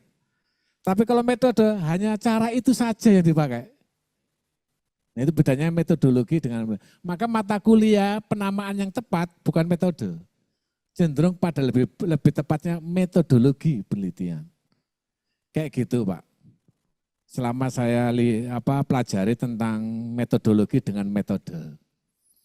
Oke. Itu Pak Haji. Baik, Pak, kalau ada kasih, pandangan Pak. lain dari Pak Haji boleh. Ya, yang dari pendapatnya siapa saya boleh. Gitu. Tapi selama saya pelajari itu perbedaan antara metodologi dengan metode itu kayak gitu. Metodologi itu berkaitan dengan cara-cara, banyak cara untuk melakukan penelitian. Tapi kalau metode hanya satu, cara itu aja. Jadi lebih fokus kalau metode. Kayak gitu. Gimana, Oke, Pak, satu lagi, Pak. Oke. Saya hanya menyampaikan opini aja, Pak. Oke. Iya. Jadi kan barusan ini ada pendiang artis yang meninggal ya, Pak, ya. Oke. Terkenal, Pak, Marissa Haque, ya. Dia itu sempat bercita-cita ingin menjadi profesor, Pak. Dia berkata sempat ke Malang, Pak, kemarin. Iya. Sempat kepada suaminya, dia itu ingin jadi profesor. Cuma karena nggak sempat, dia meninggal, Pak. Tapi sebelumnya selama 2 minggu itu para mahasiswanya sudah berkata, mengamati bahwa kondisinya itu sudah gampang capek, Pak. Jadi kondisinya itu semakin lama semakin menurun, begitu. Terus kemudian menarik adalah adik-adiknya dari almarhum Marissa Haque, Pak. Shahnaz Haque sempat berkata bahwa kakak saya itu sebenarnya nggak pintar, Pak. Tapi kakak saya rajin. Sehingga kalau dia ada keinginan, Pak, dia akan mau jalan. Begitu, Pak. Jadi kalau saya melihat juga, sewaktu saya melihat penuturan dari adiknya dan kemudian saya mengamati tentang masalah skripsi. Masalah di skripsi itu sebenarnya kalau saya melihat adalah rajin atau tidak mahasiswanya. Kalau mahasiswanya rajin, Pak, dosennya ya, Pak, ya, pokoknya sering diajak komunikasi begitu, Pak. Ada masalah dan mau terbuka seperti yang tadi Bapak katakan. Lama-kelamaan dosen ya inginnya cepat selesai, Pak. Kalau enggak merasa terganggu kan, Pak, diganggu terus kan, ditanyain terus begitu. Jadi menurut saya nggak perlu khawatir dengan penolakan, nggak perlu khawatir dengan revisi, Pak. Itu bagian wajar. Tidak ada mahasiswa sepintar apapun, sewaktu dia mengajukan proposal bab 1, bab 2, dan seterusnya itu langsung diterima. Tidak ada, Pak.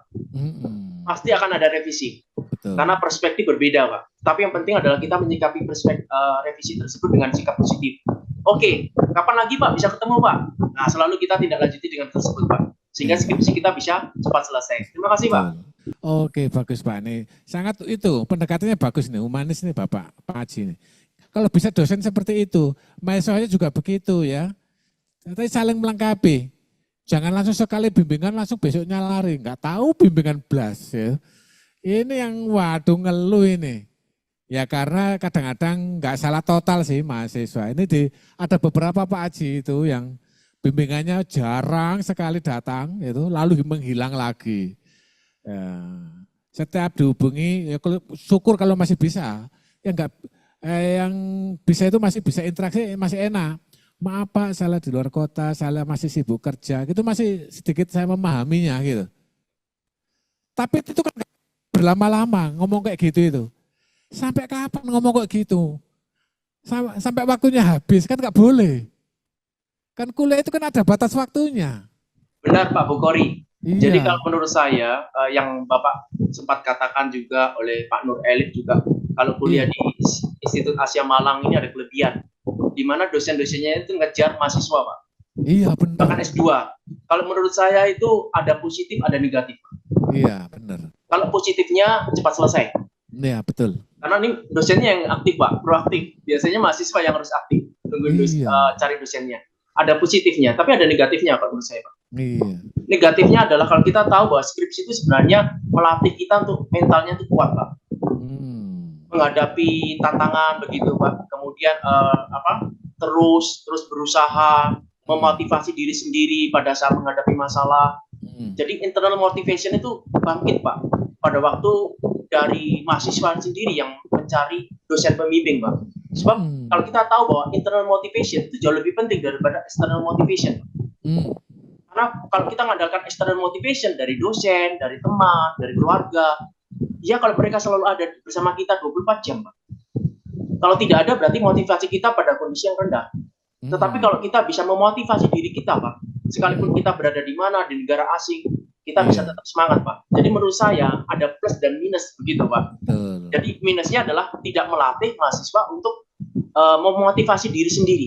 Mentalnya menjadi tangguh, Pak, menghadapi penolakan, menghadapi tantangan masalah. Sebab kita tahu bahwa hidup dalam dunia ini akan selalu ada rintangan masalah, Pak. Kita sudah merencanakan semua, tiba-tiba ada A, B, C. Mental kuat apa enggak?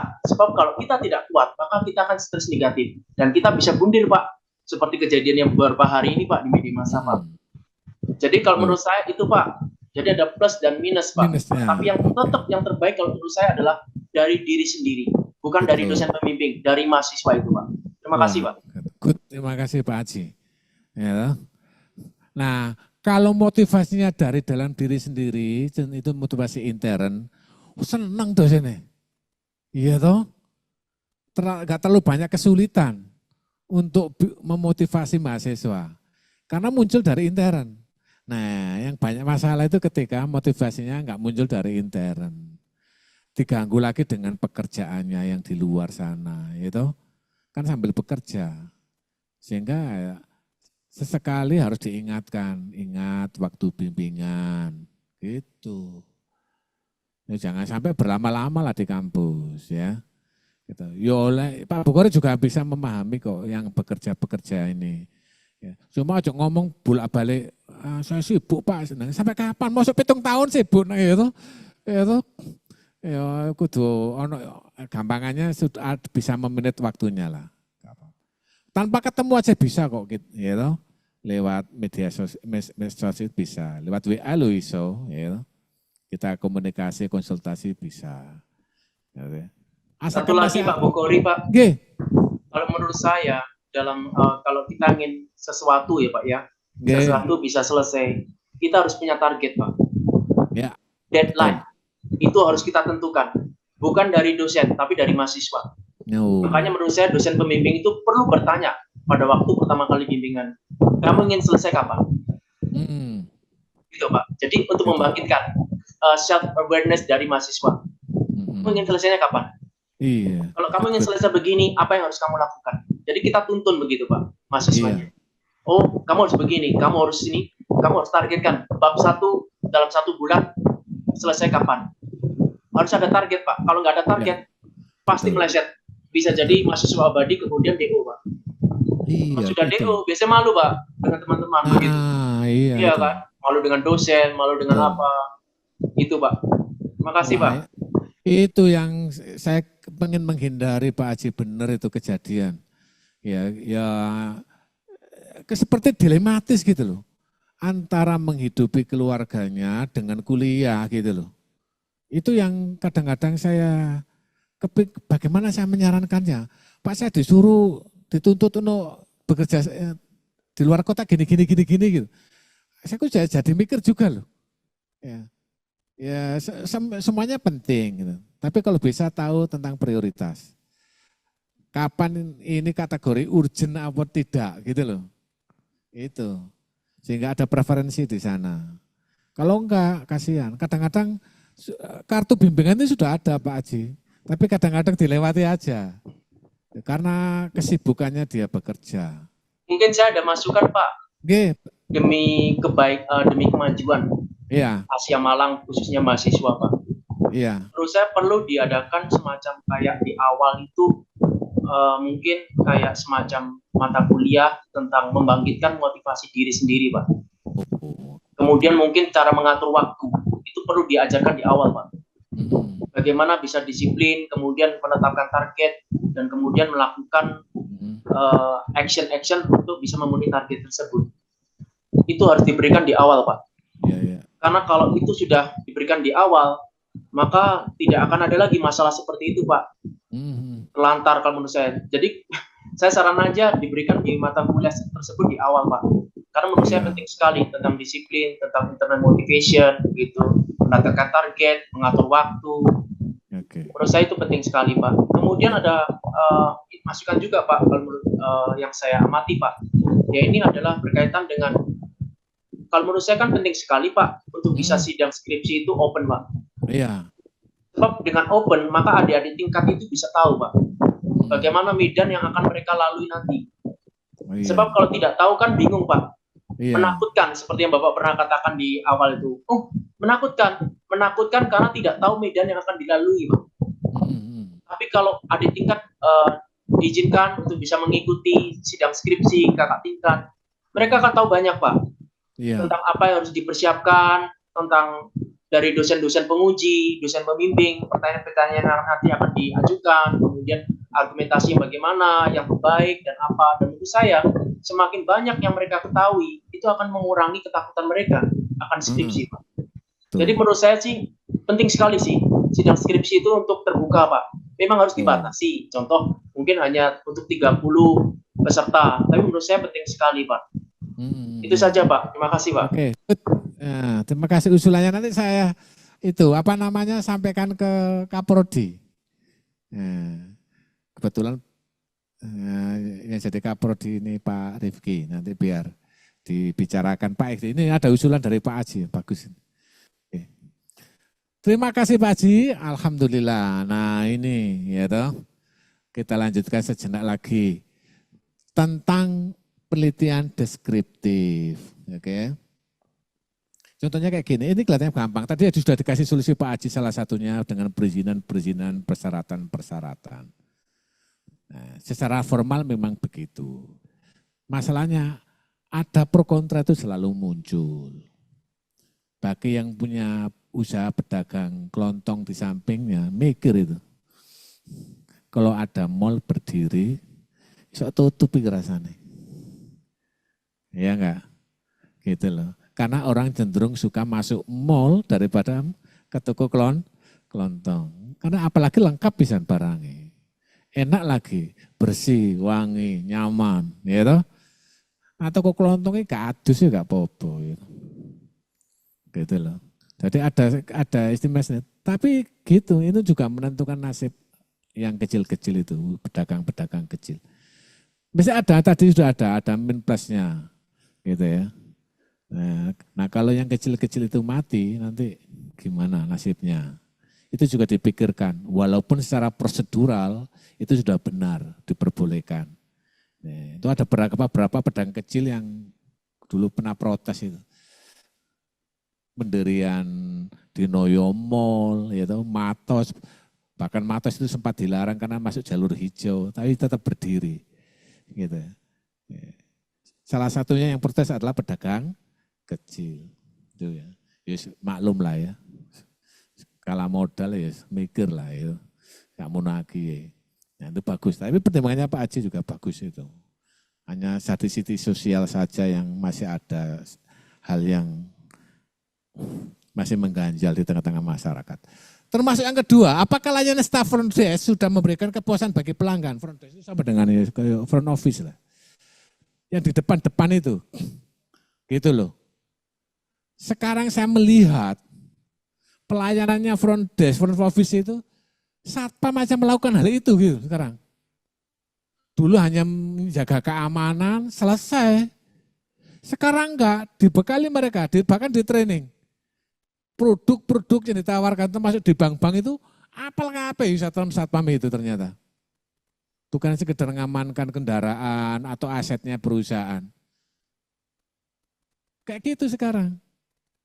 Nah, nanti karena perannya beda, maka tampilan sangarnya juga agak menurun. Karena harus apa? Good looking gitu. Sopan, ramah, macam-macam. Kalau satpam saja memang harus sangar tampilannya, gitu. Keamanan, gitu. Coba di parkiran kampusmu ini, gitu. Agak berbeda. Kalau masalah produk knowledge masih biasanya diantarkan ke marketing, masih diantarkan. Tapi di tempat-tempat tertentu, wes apa lu satpamnya di training kayak gitu. Nah, merubah peran itu juga biasanya merubah sikap juga sedikit banyak. Contohnya dulu ya, sekarang kan ada perbedaan, pergeseran. Jadi front office itu rata-rata, sorry ya, enak dilihat. Good looking, sorry ya, yo ayu lah gampangannya, sorry ya, kayak wedok ya. Semakin ke belakang, jadi analis, gak sepuro ayu gak apa-apa, yang penting pinter. Kan gitu. Semakin ke belakang ke dapur, nggak perlu pinter-pinter amat, juga perlu ayu amat, yang penting masakan enak. Kan gitu. Ternyata pekerjaan itu menentukan sikap dan fisik seseorang. Dari satpam nek iso ya gagah, ketok tegap, ya kuat, ngono. Karena pekerjaannya menuntut seperti itu. Nek satpam loro-loro nih ya gak menarik lah. Gitu. Tapi lagi nggak menakutkan, nggak sangar, nggak karisma. Ternyata pekerjaan itu menuntut fisik, kemampuan tertentu dari setiap pekerjaan itu. Kan? Nah itu yang jadi misalnya jadi pramugari. Kalau dari pramugari itu apa syaratnya minimal? Pramugari. Tinggi, betul. Yang kalau bisa cantik juga, ya toh. Tapi kayak yang model itu apa namanya? Yang berjalan di catwalk itu. Pragawati. Kalau pragawati apa syaratnya? Minimal tinggi. Enggak terlalu cantik, enggak apa-apa, asalkan bodinya oke. Kayak gitu. Gitu loh. Ternyata pekerjaan itu menuntut fisik dan kemampuan tertentu. Kayak gitu. Nek dari dosen, yo iso ngomongi lancar. Nek gagap, ojo dari dosen lah. Kayak Aziz ngono, pelawake ojo jangan. Gitu. Jadi ternyata menuntut keterampilan dan fisik tertentu. Nek iso gak boleh cacat, nek iso gitu secara fisik. Apa mental jangan. Jadi ada beberapa pekerjaan yang antara satu dengan yang lainnya menuntut kemampuan dan fisik tertentu. Ya, oke. Selanjutnya, ini masih deskriptif. Ya, oke. Ini sudah tadi. Ini contoh-contoh lagi banyak ini judul-judul tema-tema penelitian yang ada di sekitar kita. Pola pendidikan anak pada keluarga miskin. Ini ngeluh ini saya lihat. Kalau anak-anak di bawah kolong jembatan itu banyak, aduh. Karo ngelem bisa mabuk, bisa aduh. Aduh. Kamu kategori orang yang sangat beruntung, bener. Saya kalau minggir ke Malang dikit itu aja, seusia kalian itu memelihara sapi, cari rumput, gitu, cari kayu. Seusia kalian ini. Gak bisa makan bangku sekolah, kuliah itu sudah jauh. Ya, mengalami pendidikan seperti ini. Jadi beruntung banget. Lihat orang-orang, anak-anak jalanan, aduh. Ya. Ini penting, maka perlu namanya anak asuh dan sebagainya. Pendidikan 9 tahun sudah enggak ada, sudah dirangit lagi 12 tahun, tapi masih bisa belum sekolah. Ya. Sekolah kok ingin ini ono di Indonesia. Kamu tahu, lewat ngene iki. Oh ya lugur awakmu. Ya toh. Ya. Mereka sudah terbiasa, bahkan jalan kilometer itu biasa. 2 jam jalan kaki, 3 jam jalan kaki. Medannya berat kayak gini. Bendino tiap hari lagi. Oh, makanya Pak Awak Makarin siapa dulu itu yang masih siswa itu harus begini-begini, iya kota sih iso lah. Kayak desa-desa itu dalam sekolah bisa api. Gini ini masih ada loh. Ya, banyak. Nah, ini fungsi rumusan masalah. Pertama sebagai pendorong, penyebab pelotan dilakukan. Kan tertantang untuk menyelesaikan cari jawabannya. Yang kedua, sebagai pedoman, fokus ingin nyari apa sebetulnya? Apakah hanya mencari hubungan, apa hanya mencari perbandingan, komparatif, apa hanya mencari asosiatif, korelasional atau kausal? No, beda lagi, apa pakai analisa faktor, apa pakai SEM, pakai analisa SPED, atau sekedar regresi, macam-macam. Itu kelihatan dari judulnya kelihatan. Terus sebagai penentu, data yang perlu atau relevan harus dikumpulkan. Iya, untuk apa nyari data yang enggak relevan? Sia-sia, kan enggak mendukung apa yang ia cari nantinya. Makanya dulu pertemuan pertama, data itu miliaran jumlahnya. Tapi jangan diambil semua, sing relevan saja. Sing relevan itu aja loh sudah banyak, gitu. Sudah sangat banyak. Ini sumber permasalahan. Muncul dari kegiatan bisnis di perusahaan, itu bisa muncul masalah itu.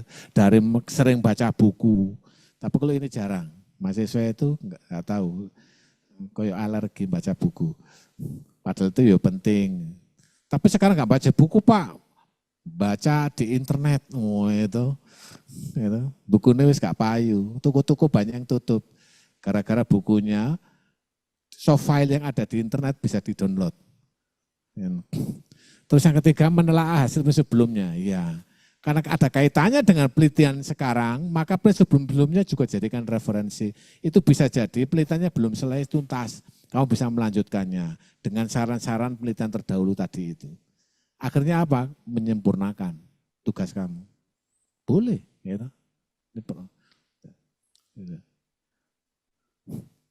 Ini masalah yang langsung ke tutup poin aja yang ini. Contoh-contoh, rumah. Ini contoh-contohnya yang deskriptif, yang pakai analisis yang berbeda-beda dari satu penelitian ke penelitian yang lainnya. Ini kan nggak perlu mencari mencari hubungan, mencari sebab akibat, mencari perbandingan nggak perlu, hanya menggambarkan saja. Dan itu diperbolehkan loh. Cuma jarang yang mengambilnya. Gitu loh ya. Terus yang komparatif ini membandingkan. Kalau di antara Bapak Ibu yang ingin nanti ngambil penelitian komparatif, boleh. Masih sangat jarang. Ada mahasiswa Asia dulu tuh ada. Tapi jarang membandingkan. Misalnya kinerja karyawan bagian produksi dengan karyawan bagian pemasaran bagaimana. Diperbolehkan, dibandingkan bisa. Pakai uji komparatif. Bahkan ini banyak dilakukan di dunia pendidikan. Siswa yang ikut kursus dengan yang nggak ikut kursus, atau siswa di kelas A dengan di kelas B itu dibandingkan. Pakai uji komparatif. Ya, boleh. Asosiatif. Nah, asosiatif itu ada dua, nggak salah. Ada yang secara simetris, ada yang secara kausal, ada yang secara aprokatif. Nggak salah itu ya. Ini contohnya. Adakah pengaruh motivasi budaya kerja dan sibuk kerja terhadap kerja karyawan, dan ini banyak dipakai oleh mahasiswa di Asia. Benar, nggak apa-apa, boleh, ya, gampang kok ini, ya, kamu nggak usah bingung. Ini yang komparatif, perbedaan produksi kerja antara pegawai negeri dan swasta, boleh, ya komparatif, ya toh. Disiplin kerja yang disignifikan antara wanita dan pria di departemen tertentu, boleh. Contoh-contohnya nih, garis besarnya. Perbedaan disiplin kerja PNS di Departemen A dengan Departemen B juga boleh. Pakai uji komparatif. Nah ini, asosiatif, simetris, kausal, dan resiprokal. Resiprokal, interaktif. Ternyata hubungan itu bisa sekedar hanya diukur satu arah, tapi juga bisa diukur dua arah. Tapi enggak semua variabel bisa dilakukan seperti itu. Gitu ya. Nah, kita lihat sekarang. Ini yang simetris misalnya, hubungan simetris. Apakah hubungan antara merek HP dengan kemampuan human relation ada enggak kira-kira? Merek HP dengan hubungan kemanusiaan itu ada enggak? HP-nya Apple gitu? Ya, dengan kemampuan human relation ada enggak pengaruhnya? Ada hubungannya enggak kira-kira? Atau merek mobil tertentu Lamborghini dengan atau Ferrari dengan kemampuan human relation-nya ada nggak pengaruhnya? Menarik untuk diteliti itu. Ya, Pak. Oke. Jadi kalau saya melihat dari hubungan ini, adakah hubungan antara merek HP dengan kemampuan human relation maupun mobil adalah meningkatkan kepercayaan diri, Pak. Sehingga itu biasanya buat status sosial. Ya. Jadi contohnya Donald Trump, kalau kita tahu pada waktu dia masih muda, Pak, dia itu bergabung dengan komunitas orang-orang yang super kaya, Pak. Tujuannya supaya bisa menjalin hubungan bisnis. Makanya dia menyesuaikan dengan gaya hidup mereka, Pak. Jadi kalau menurut saya sejauh ini ya, Pak ya, ini minimal meningkatkan kepercayaan diri, Pak. Sehingga pada saat membuka komunikasi itu lebih besar, Pak. Karena merasa satu kelompok, satu komunitas, begitu, Pak. Kalau kita pengen blend in, maka kita harus menyesuaikan dengan apa yang mereka pakai, apa yang mereka kenakan. Itu saja, Pak. Ya, good, Pak Aji. Lagi, Pak, saya baru ada tambahan, Pak. Tadi saya teringat dengan penjelasan Bapak tadi, kalau contohnya kita mau meneliti di sebuah organisasi, biasanya kan mengalami masalah ya, Pak ya. Iya. Karena kan mereka ibaratnya membongkar borok mereka kan, mereka begitu kepada orang luar, Pak, yang tidak mereka kenal. Terus kemudian juga tadi Bapak sempat memaparkan contohnya ke daerah yang banyak pengemisnya. Itu gimana? Tadi saya sempat berpikir dan kemudian itu karena orang tidak mau, Pak, masalahnya itu terungkap. Tetapi kalau kita rubah perspektif kita, Pak, kita meneliti, contoh ya, saya ingin meneliti ke daerah sesuatu yang banyak pengemisnya, Pak. Saya akan berkata kepada ketuanya begini, Pak.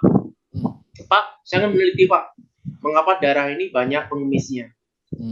Dengan tujuan, ada tambahan, Pak. Dengan tujuan saya ingin meneliti akarnya, dan kemudian untuk bisa meningkatkan, mencarikan solusi buat daerah ini. Begitu juga dengan perusahaan, Pak. Contoh saya menawarkan, saya melihat kok turnover rate-nya di pegawai sini kok tinggi ya, Pak ya. Boleh saya meneliti nanti supaya bisa saya mencari akar permasalahannya dan saya menawarkan solusi supaya turnover rate di perusahaan ini tidak setinggi, menjadi rendah. Biasanya kalau kita memberikan solusi, Pak, mereka akan membuka diri, Pak. Sebab mereka merasa win-win solution, Pak. Iya. Kita dibuka, mereka juga mendapatkan, begitu, Pak. Tapi kalau kita hanya untuk diri kita, untuk skripsi saya, mereka merasa apa manfaatnya untuk saya? Nah, itu berarti mereka nggak mau, Pak. Sama seperti kalau kita kerjasama, Pak. Kalau kita kerjasama dengan seseorang, kita hanya memaparkan manfaatnya untuk diri kita, mereka pasti nggak mau. Tapi kalau kita memaparkan manfaat untuk untuk kita, saya dan mereka, bagaimana ini akan menghasilkan profit, biasanya mereka akan membuka diri, Pak. Ya, oke. Jadi itu, Pak, pentingnya untuk win-win solution. Terima kasih, Pak. Oke, terima kasih, Pak. Ini saya juga dari dari samping pandangannya Pak Aji itu, di lapangan itu saya menemukan beberapa hal yang unik. Gitu. Bagus ini dari Pak Aji, ada pandangan yang berbeda. Saya menemukan begini, tentang masalah darah yang banyak pengemisnya. Ternyata enggak selamanya pengemis itu ternyata miskin. Maaf. Ya toh. Ternyata ada sebagian mereka yang kaya sudah. Bahkan konon pengemis itu diorganisir. Maaf ya. Itu sampai kaya raya yang mengorganisir. Dan ternyata lagi kemiskinan itu bukan penyebabnya karena miskin. Tapi mentalnya yang miskin. Maaf ya. Sehingga nanti penyelesaiannya juga beda. Nah, kalau sudah mentalnya miskin, walaupun mereka kaya, dia tetap masih minta-minta. Gitu loh. Walaupun sudah kaya. Minta kesana kemari dengan cara yang tentu enggak seperti orang miskin beneran. Gitu loh.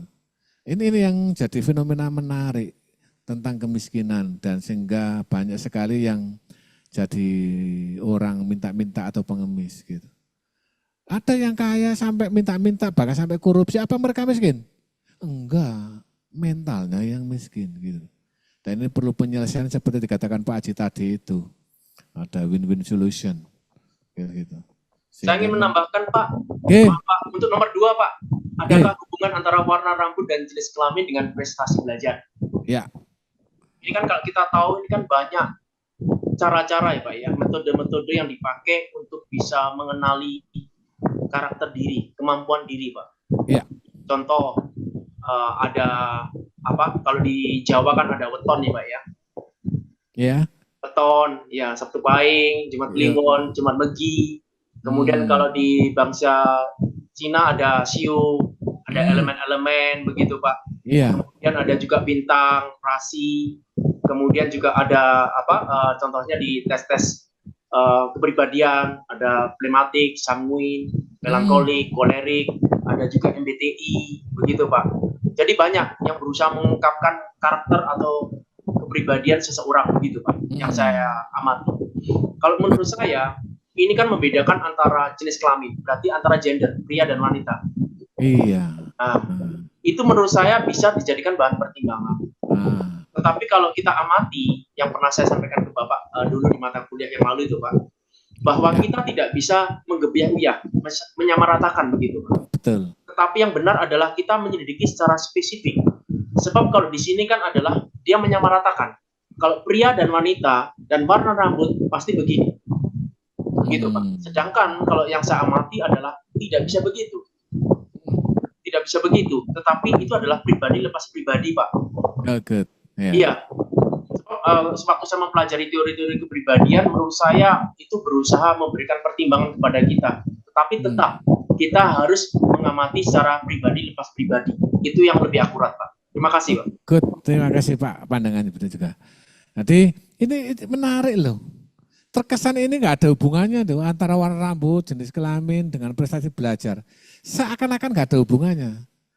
Tapi kadang-kadang ditelusuri dengan ilmu yang lain lagi, bisa jadi ketemu loh.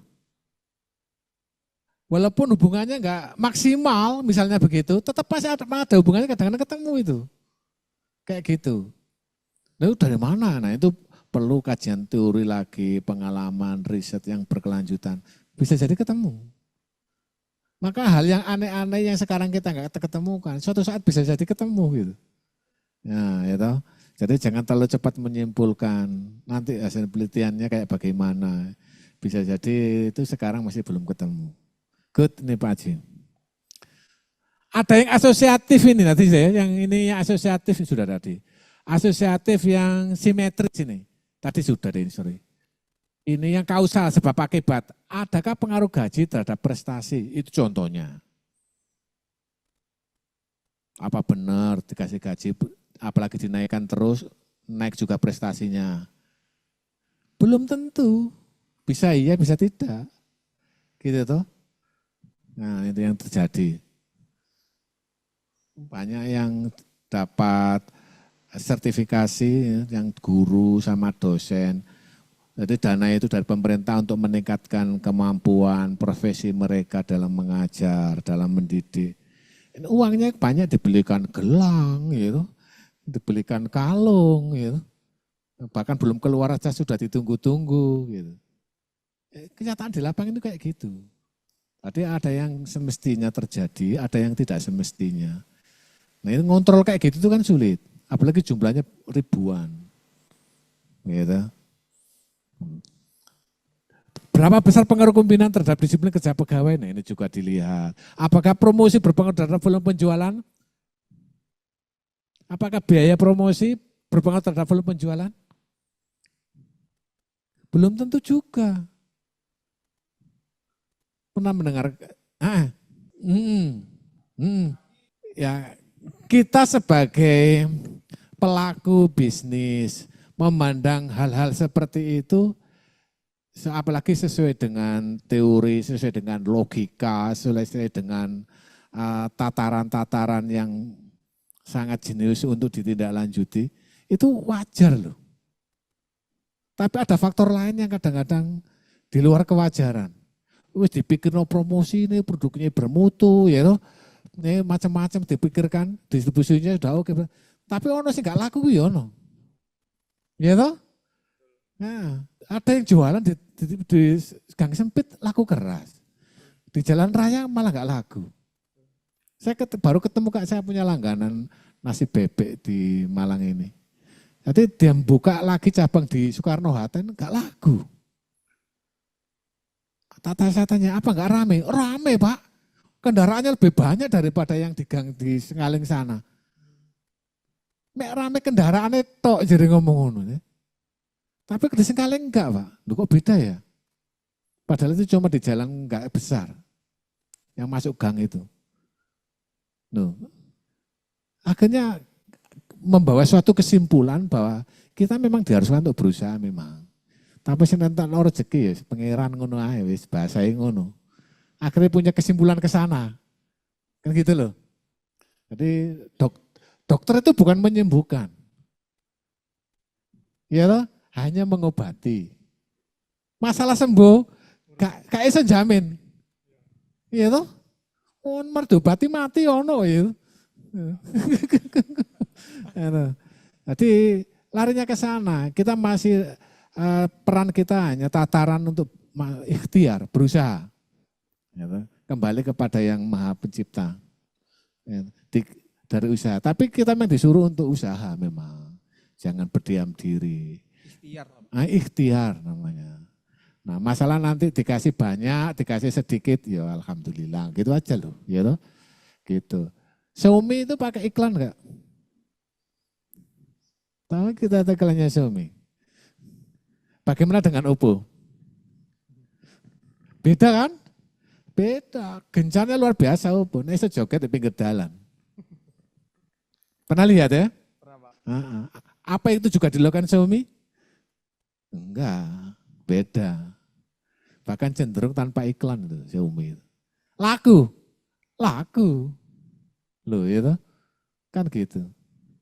Bahkan spek yang selevelnya dijual lebih murah padahal lebih bagus. Kayak gitu itu. Ya. Jadi banyak hal-hal yang secara teori mungkin belum ditemukan, terjangkau. Tapi intinya dari sisi kacamata keyakinan kita harus berusaha semaksimal mungkin dengan cara-cara yang etis. Masalah engko dikek titik rezekine ya alhamdulillah ngono tok wis, ya toh. Gitu. Terus kita syukuri. Jangan sampai pas kita enggak punya ngeluh tok isine, pas kita sugih sombong isine. Kapan syukuri? Kan ngono toh. Ya wis iku kesimpulannya. Oke ya. Nah, yang terakhir yang berkaitan dengan resiprokal tadi itu, ternyata ada variabel yang hubungannya bolak-balik. Contohnya motivasi dengan kinerja.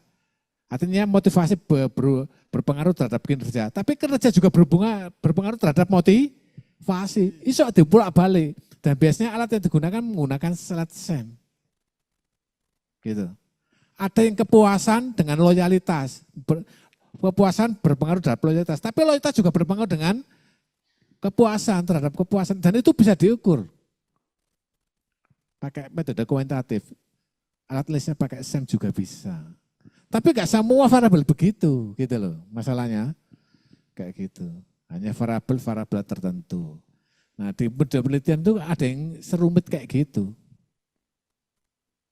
Cuma kalau ada yang ngambil kayak gitu, ya monggo kalau mampu. Ya saya nggak pernah meremehkan Bapak Ibu untuk meneliti variabel-variabel yang tingkat kesulitannya di atas rata-rata, saya nggak itu. Mungkin bisa jadi Bapak Ibu punya kemampuan lebih tentang itu, monggo silakan, gitu. Nah, untuk percontohan, siapa tahu di kemudian hari dibuat contoh adik-adik kelasnya kan bagus, gitu. Ini pernah melakukan hal seperti ini, penelitiannya bagus itu, sehingga menarik. Dulu saja saya pernah sedikit dicibir lah, pas waktu pertama kali tak kasih pet analisis itu, masuk RSIJ dikasih pet analisis, bla bla bla. Orang yang protes. Setelah tak kasih, saya milih anak tertentu yang kelihatannya mampu, selesai skripsinya, pet analisis itu. Ya, akhirnya apa? Berkembang terus, dibuat percontohan terus. Akhirnya semakin banyak.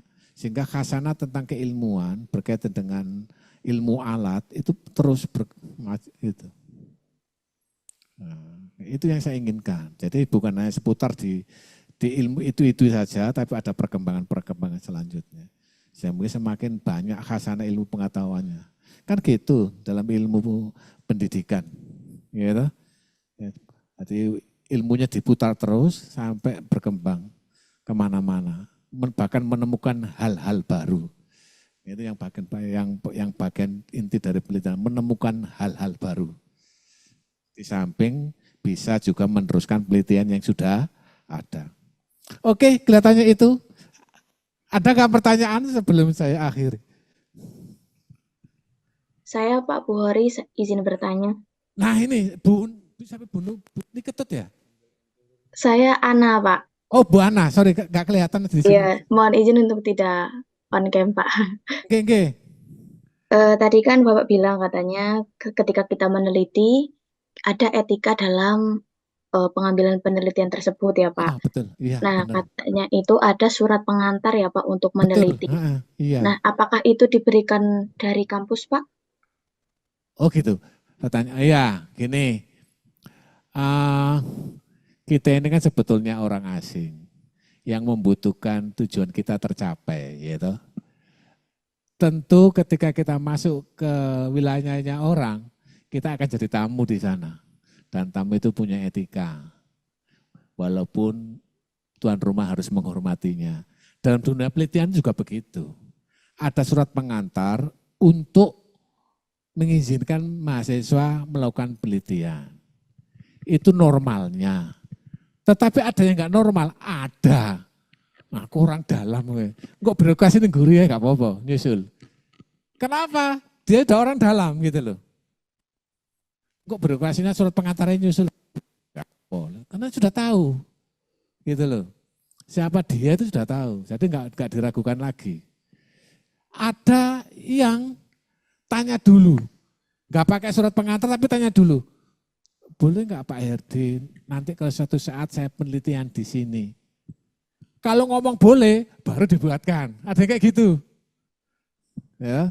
Tapi kalau ngomong enggak boleh, ya enggak jadi dibuatkan. Gitu. Tetapi ada yang dari pertama sudah dibuatkan untuk melakukan penelitian, perizinan penelitian itu ada. Itu biasanya normalnya kayak gitu. Ada beberapa mahasiswa yang sudah kerja, apalagi meneliti di tempat masing-masing, di tempat kerjanya, jadi birokrasinya jadi nggak seketat itu gitu loh. Jadi surat izin penelitian tuh bisa nyusul, bisa. Gitu. Nggak sesuai dengan semestinya bisa. Kayak gitu Ibu. Tetap saja ada karena untuk bahan administrasi perusahaan bahwa ada mahasiswa yang pernah meneliti walaupun itu statusnya sebagai karyawannya perusahaan tersebut. Untuk administrasi biasanya. Ya, itu juga untuk tahu perkembangan karyawannya dalam menempuh pendidikan itu juga digunakan untuk bukti administrasi. Begitu Ibu Bu Ana. Baik Pak, terima kasih. Ya. Oh ya Pak, saya mau minta nomor WA-nya Pak, kemarin belum sempat nyatat. WA-nya Pak Bu Rita? Iya Pak. Apakah saya belum masuk grup ta? Saya mencari tapi belum ketemu. Oh gitu. Masa saya belum dimasukkan ke grup. Grupnya Pak Aji itu saya dengan saya pernah sudah ya. Oh belum ketemu ya Bu Ana ya. Nanti saya di Japri ya. Oh nggak bisa ya, sorry ya. Belum ketemu nomor saya. So, teman-teman banyak yang sudah tahu loh Bu Ana. Gimana saya menghubunginya ya? Oh gitu Pak. Saya belum. Apa Aji itu apalagi? Sudah apal saya. Malam Pak, iya Pak. Pak Antariksa, Pak Urip. Jadi sudah Pak, nomor Bapak sudah ada di grup kami Pak. Tapi kalau ya, untuk Mbak Ana karena bukan grup kami, jadi kami juga nggak tahu. Menurut saya gitu. perlu ditanyakan kepada admin. Oh gitu. Ya. Admin pasti tahu, admin kampus. Iya. Begitu Pak. Oke. Wah, oke. Karena... Lalu saya ada satu Pak. Oke. Saya ini penting Pak. Kadangkala kalau mahasiswa kesulitan Pak untuk melakukan penelitian, sudah berupaya. Pertanyaan kami adalah, apakah kampus Asia Malang juga bisa dijadikan bahan penelitian untuk mahasiswa seperti kami? Contoh, melihat dari motivasi, kinerja, mungkin dari para staf, para dosen, apakah juga bisa Pak? Apakah diperbolehkan? Terima kasih Pak. Oke. Kalau Asia bersifat terbuka Pak Aji, ada beberapa, bahkan sering mahasiswa meneliti kampus ini. Ya, baik itu karyawannya maupun dosennya. Diperbolehkan bersifat terbuka karena bisa jadi itu untuk masukan demi kemajuan Asia. Tetapi ada lembaga lain, saya nggak menyebutkan merek, sampai sekarang nggak diizinkan. Kalau ada mahasiswa ingin melakukan penelitian di lembaga itu. Ada gitu, tapi saya nggak menyebutkan. Karena ada beberapa mahasiswa selalu mental terus, nggak diizinkan. Posisinya itu. Ternyata organisasinya nggak terbuka. Sorry ya, nggak tahu apa yang ditutupi, tapi nggak terbuka. Tapi di Asia, alhamdulillah terbuka, bisa diteliti, ya, demi kemajuan bersama. Nah, ngeritiknya juga membangun, akhirnya membuat Asia semakin berkembang. Nggak apa-apa, itu. Mahasiswa itu banyak yang kayak meliti kayak gitu itu. Mulai pendidikannya, gitu, mulai konsumen tertentu, tapi mahasiswa Asia yang diteliti juga ada. Di samping karyawan-karyawannya. Bahkan yang kemarin dosennya juga diteliti. Gak apa-apa, gak masalah, senang saya. Gitu. Ya. Pokoknya jangan sampai ada istilah menjatuhkan, jangan, gak boleh. Penelitian itu harus tadi itu win-win solution, saling menguntungkan. Ya, tujuannya baik.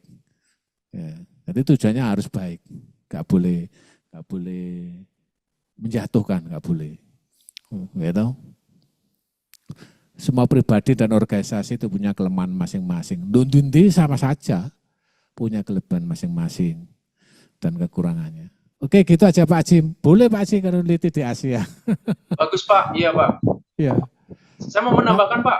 Ini Pak, iya Pak. Jadi begini Pak, berkaitan dengan skripsi ini kembali yang tadi saya katakan bahwa kerajinan Pak nomor satu Pak. Iya. Rajin dan kemudian bermental tangguh sehingga pada saat bertemu dengan dosen pembimbing dikatakan suruh merevisi, jangan patah hati, tapi jalani, begitu Pak.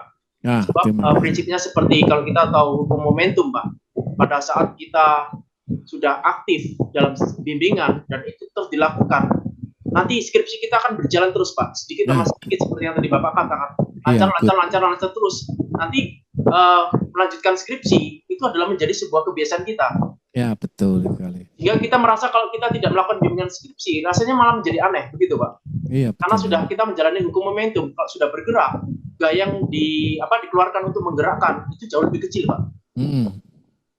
Ya, jadi kalau menurut saya itu yang perlu ketahui semua bahwa sebenarnya tadi yang Bapak katakan bahwa skripsi itu sebenarnya mudah.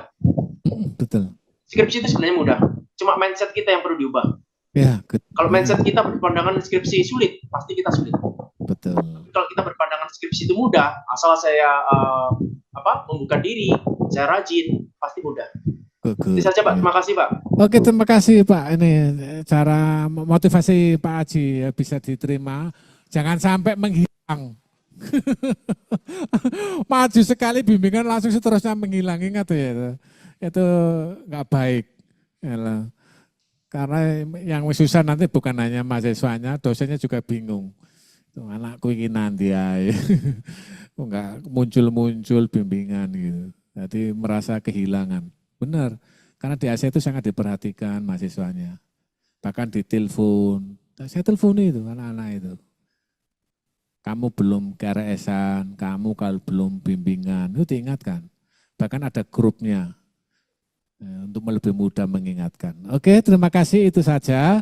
Hari ini pertemuan kita untuk materi proposal di bab 1. Nanti ada materi-materi yang lain yang lebih menarik untuk melengkapi proposalnya. Oke, karena sudah nggak ada, sudah malam, ini kebetulan sudah matanya mengantuk. Ya, semoga tapi tetap sehat, kebutuhan istirahatnya harus cukup ya. Karena besok harus bekerja lagi. Ya, non-stop. Saya akhiri, terima kasih semuanya. Selamat malam. Assalamualaikum warahmatullahi wabarakatuh. Waalaikumsalam. Selamat malam Pak, terima kasih. Terima kasih Pak Bukhari. Selamat malam. Terima kasih Pak. Sama-sama Terima kasih, Bu. Pak. Terima kasih Pak Bukhari, selamat malam. Terima kasih Pak Sehat Bukhari. selalu, Pak. Terima kasih Pak Haji. Pak Antariksa, Pak Bu Rizky, ini yang tampil di monitor. Ada Pak Anies Terima kasih, Sulaiman. Ada, sehat selalu. Sehat selalu Pak. Terima kasih Iya. Pak Haji. Ya. Makasih Pak. Assalamualaikum. Waalaikumsalam warahmatullahi wabarakatuh.